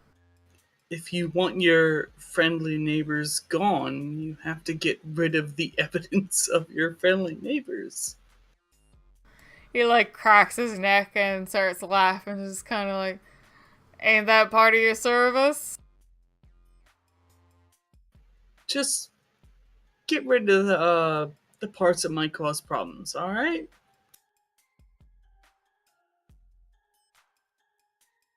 I'm passing out like some mortuary shit right now, right? Big dog, do I gotta talk about your boss? If you just told me to go get rid of your competition, and you don't seem to know what the follow-up is. So, what is it? This guy was very, very bulky and a good, like, 6'6" kind of guy, like, gives you a big punch in the shoulder. Like, whatever, kid. Come on, get out of here. Get that shit done and we'll work it out. I swear to fuck, if you touch me again, I will take your goddamn arm as my fucking trophy, okay? Are you gonna take care of this or no? I want confirmation. Big dog starts laughing. Oh, man, I fucking love you, kid. Yeah, I got it. Don't worry about it. Alright, thanks, big dog. Point me in the direction you need me to go, and I promise no one will ever come from there again. You got it. I got your number, right? Yeah, I texted you just the other night. You got my number. Yeah, don't worry about it. We'll keep in touch, little dog. I'm gonna head in the direction he points me, assuming his lackeys lay the fuck off. Yeah, no. You even see, like, a couple of people, like, watch you and take a couple steps forward, but, like, he keeps his arm out and they stop. Big dog likes you. I know Big Dog loves me, because I'm the best. Alright. Because I was specifically requested, Kim and Angel have a little bit more to talk about. Ooh. Though this music needs to stop. You're not wrong. The music I was listening to was also entirely inappropriate. There we go. Alright. So Kim needs to speak with Angel a little bit longer this early Thursday evening. Yeah, so basically they're still in the morgue, and she kind of like, look, you weren't angry at me. You were angry for me, and I don't thank you. Yeah, you deserve it. She kind of like looks up to him with a lot of like feeling in her eyes, and kind of like hesitantly walks over and like just kind of puts her head on his shoulder. He will very awkwardly reach up and like carefully pat her back. She doesn't push him away. Okay, then it'll go from a pat to a hand resting on the back. And she kind of just stands there for like a good long moment.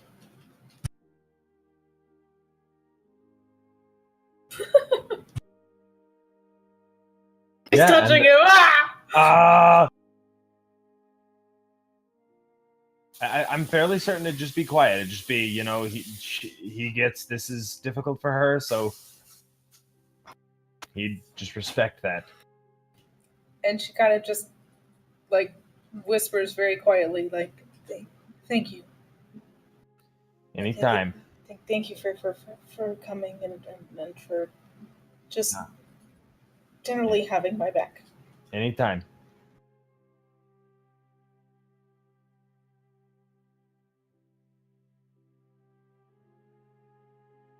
After a minute, she kind of like wipes a little bit of red away from her eye and like steps back a little bit.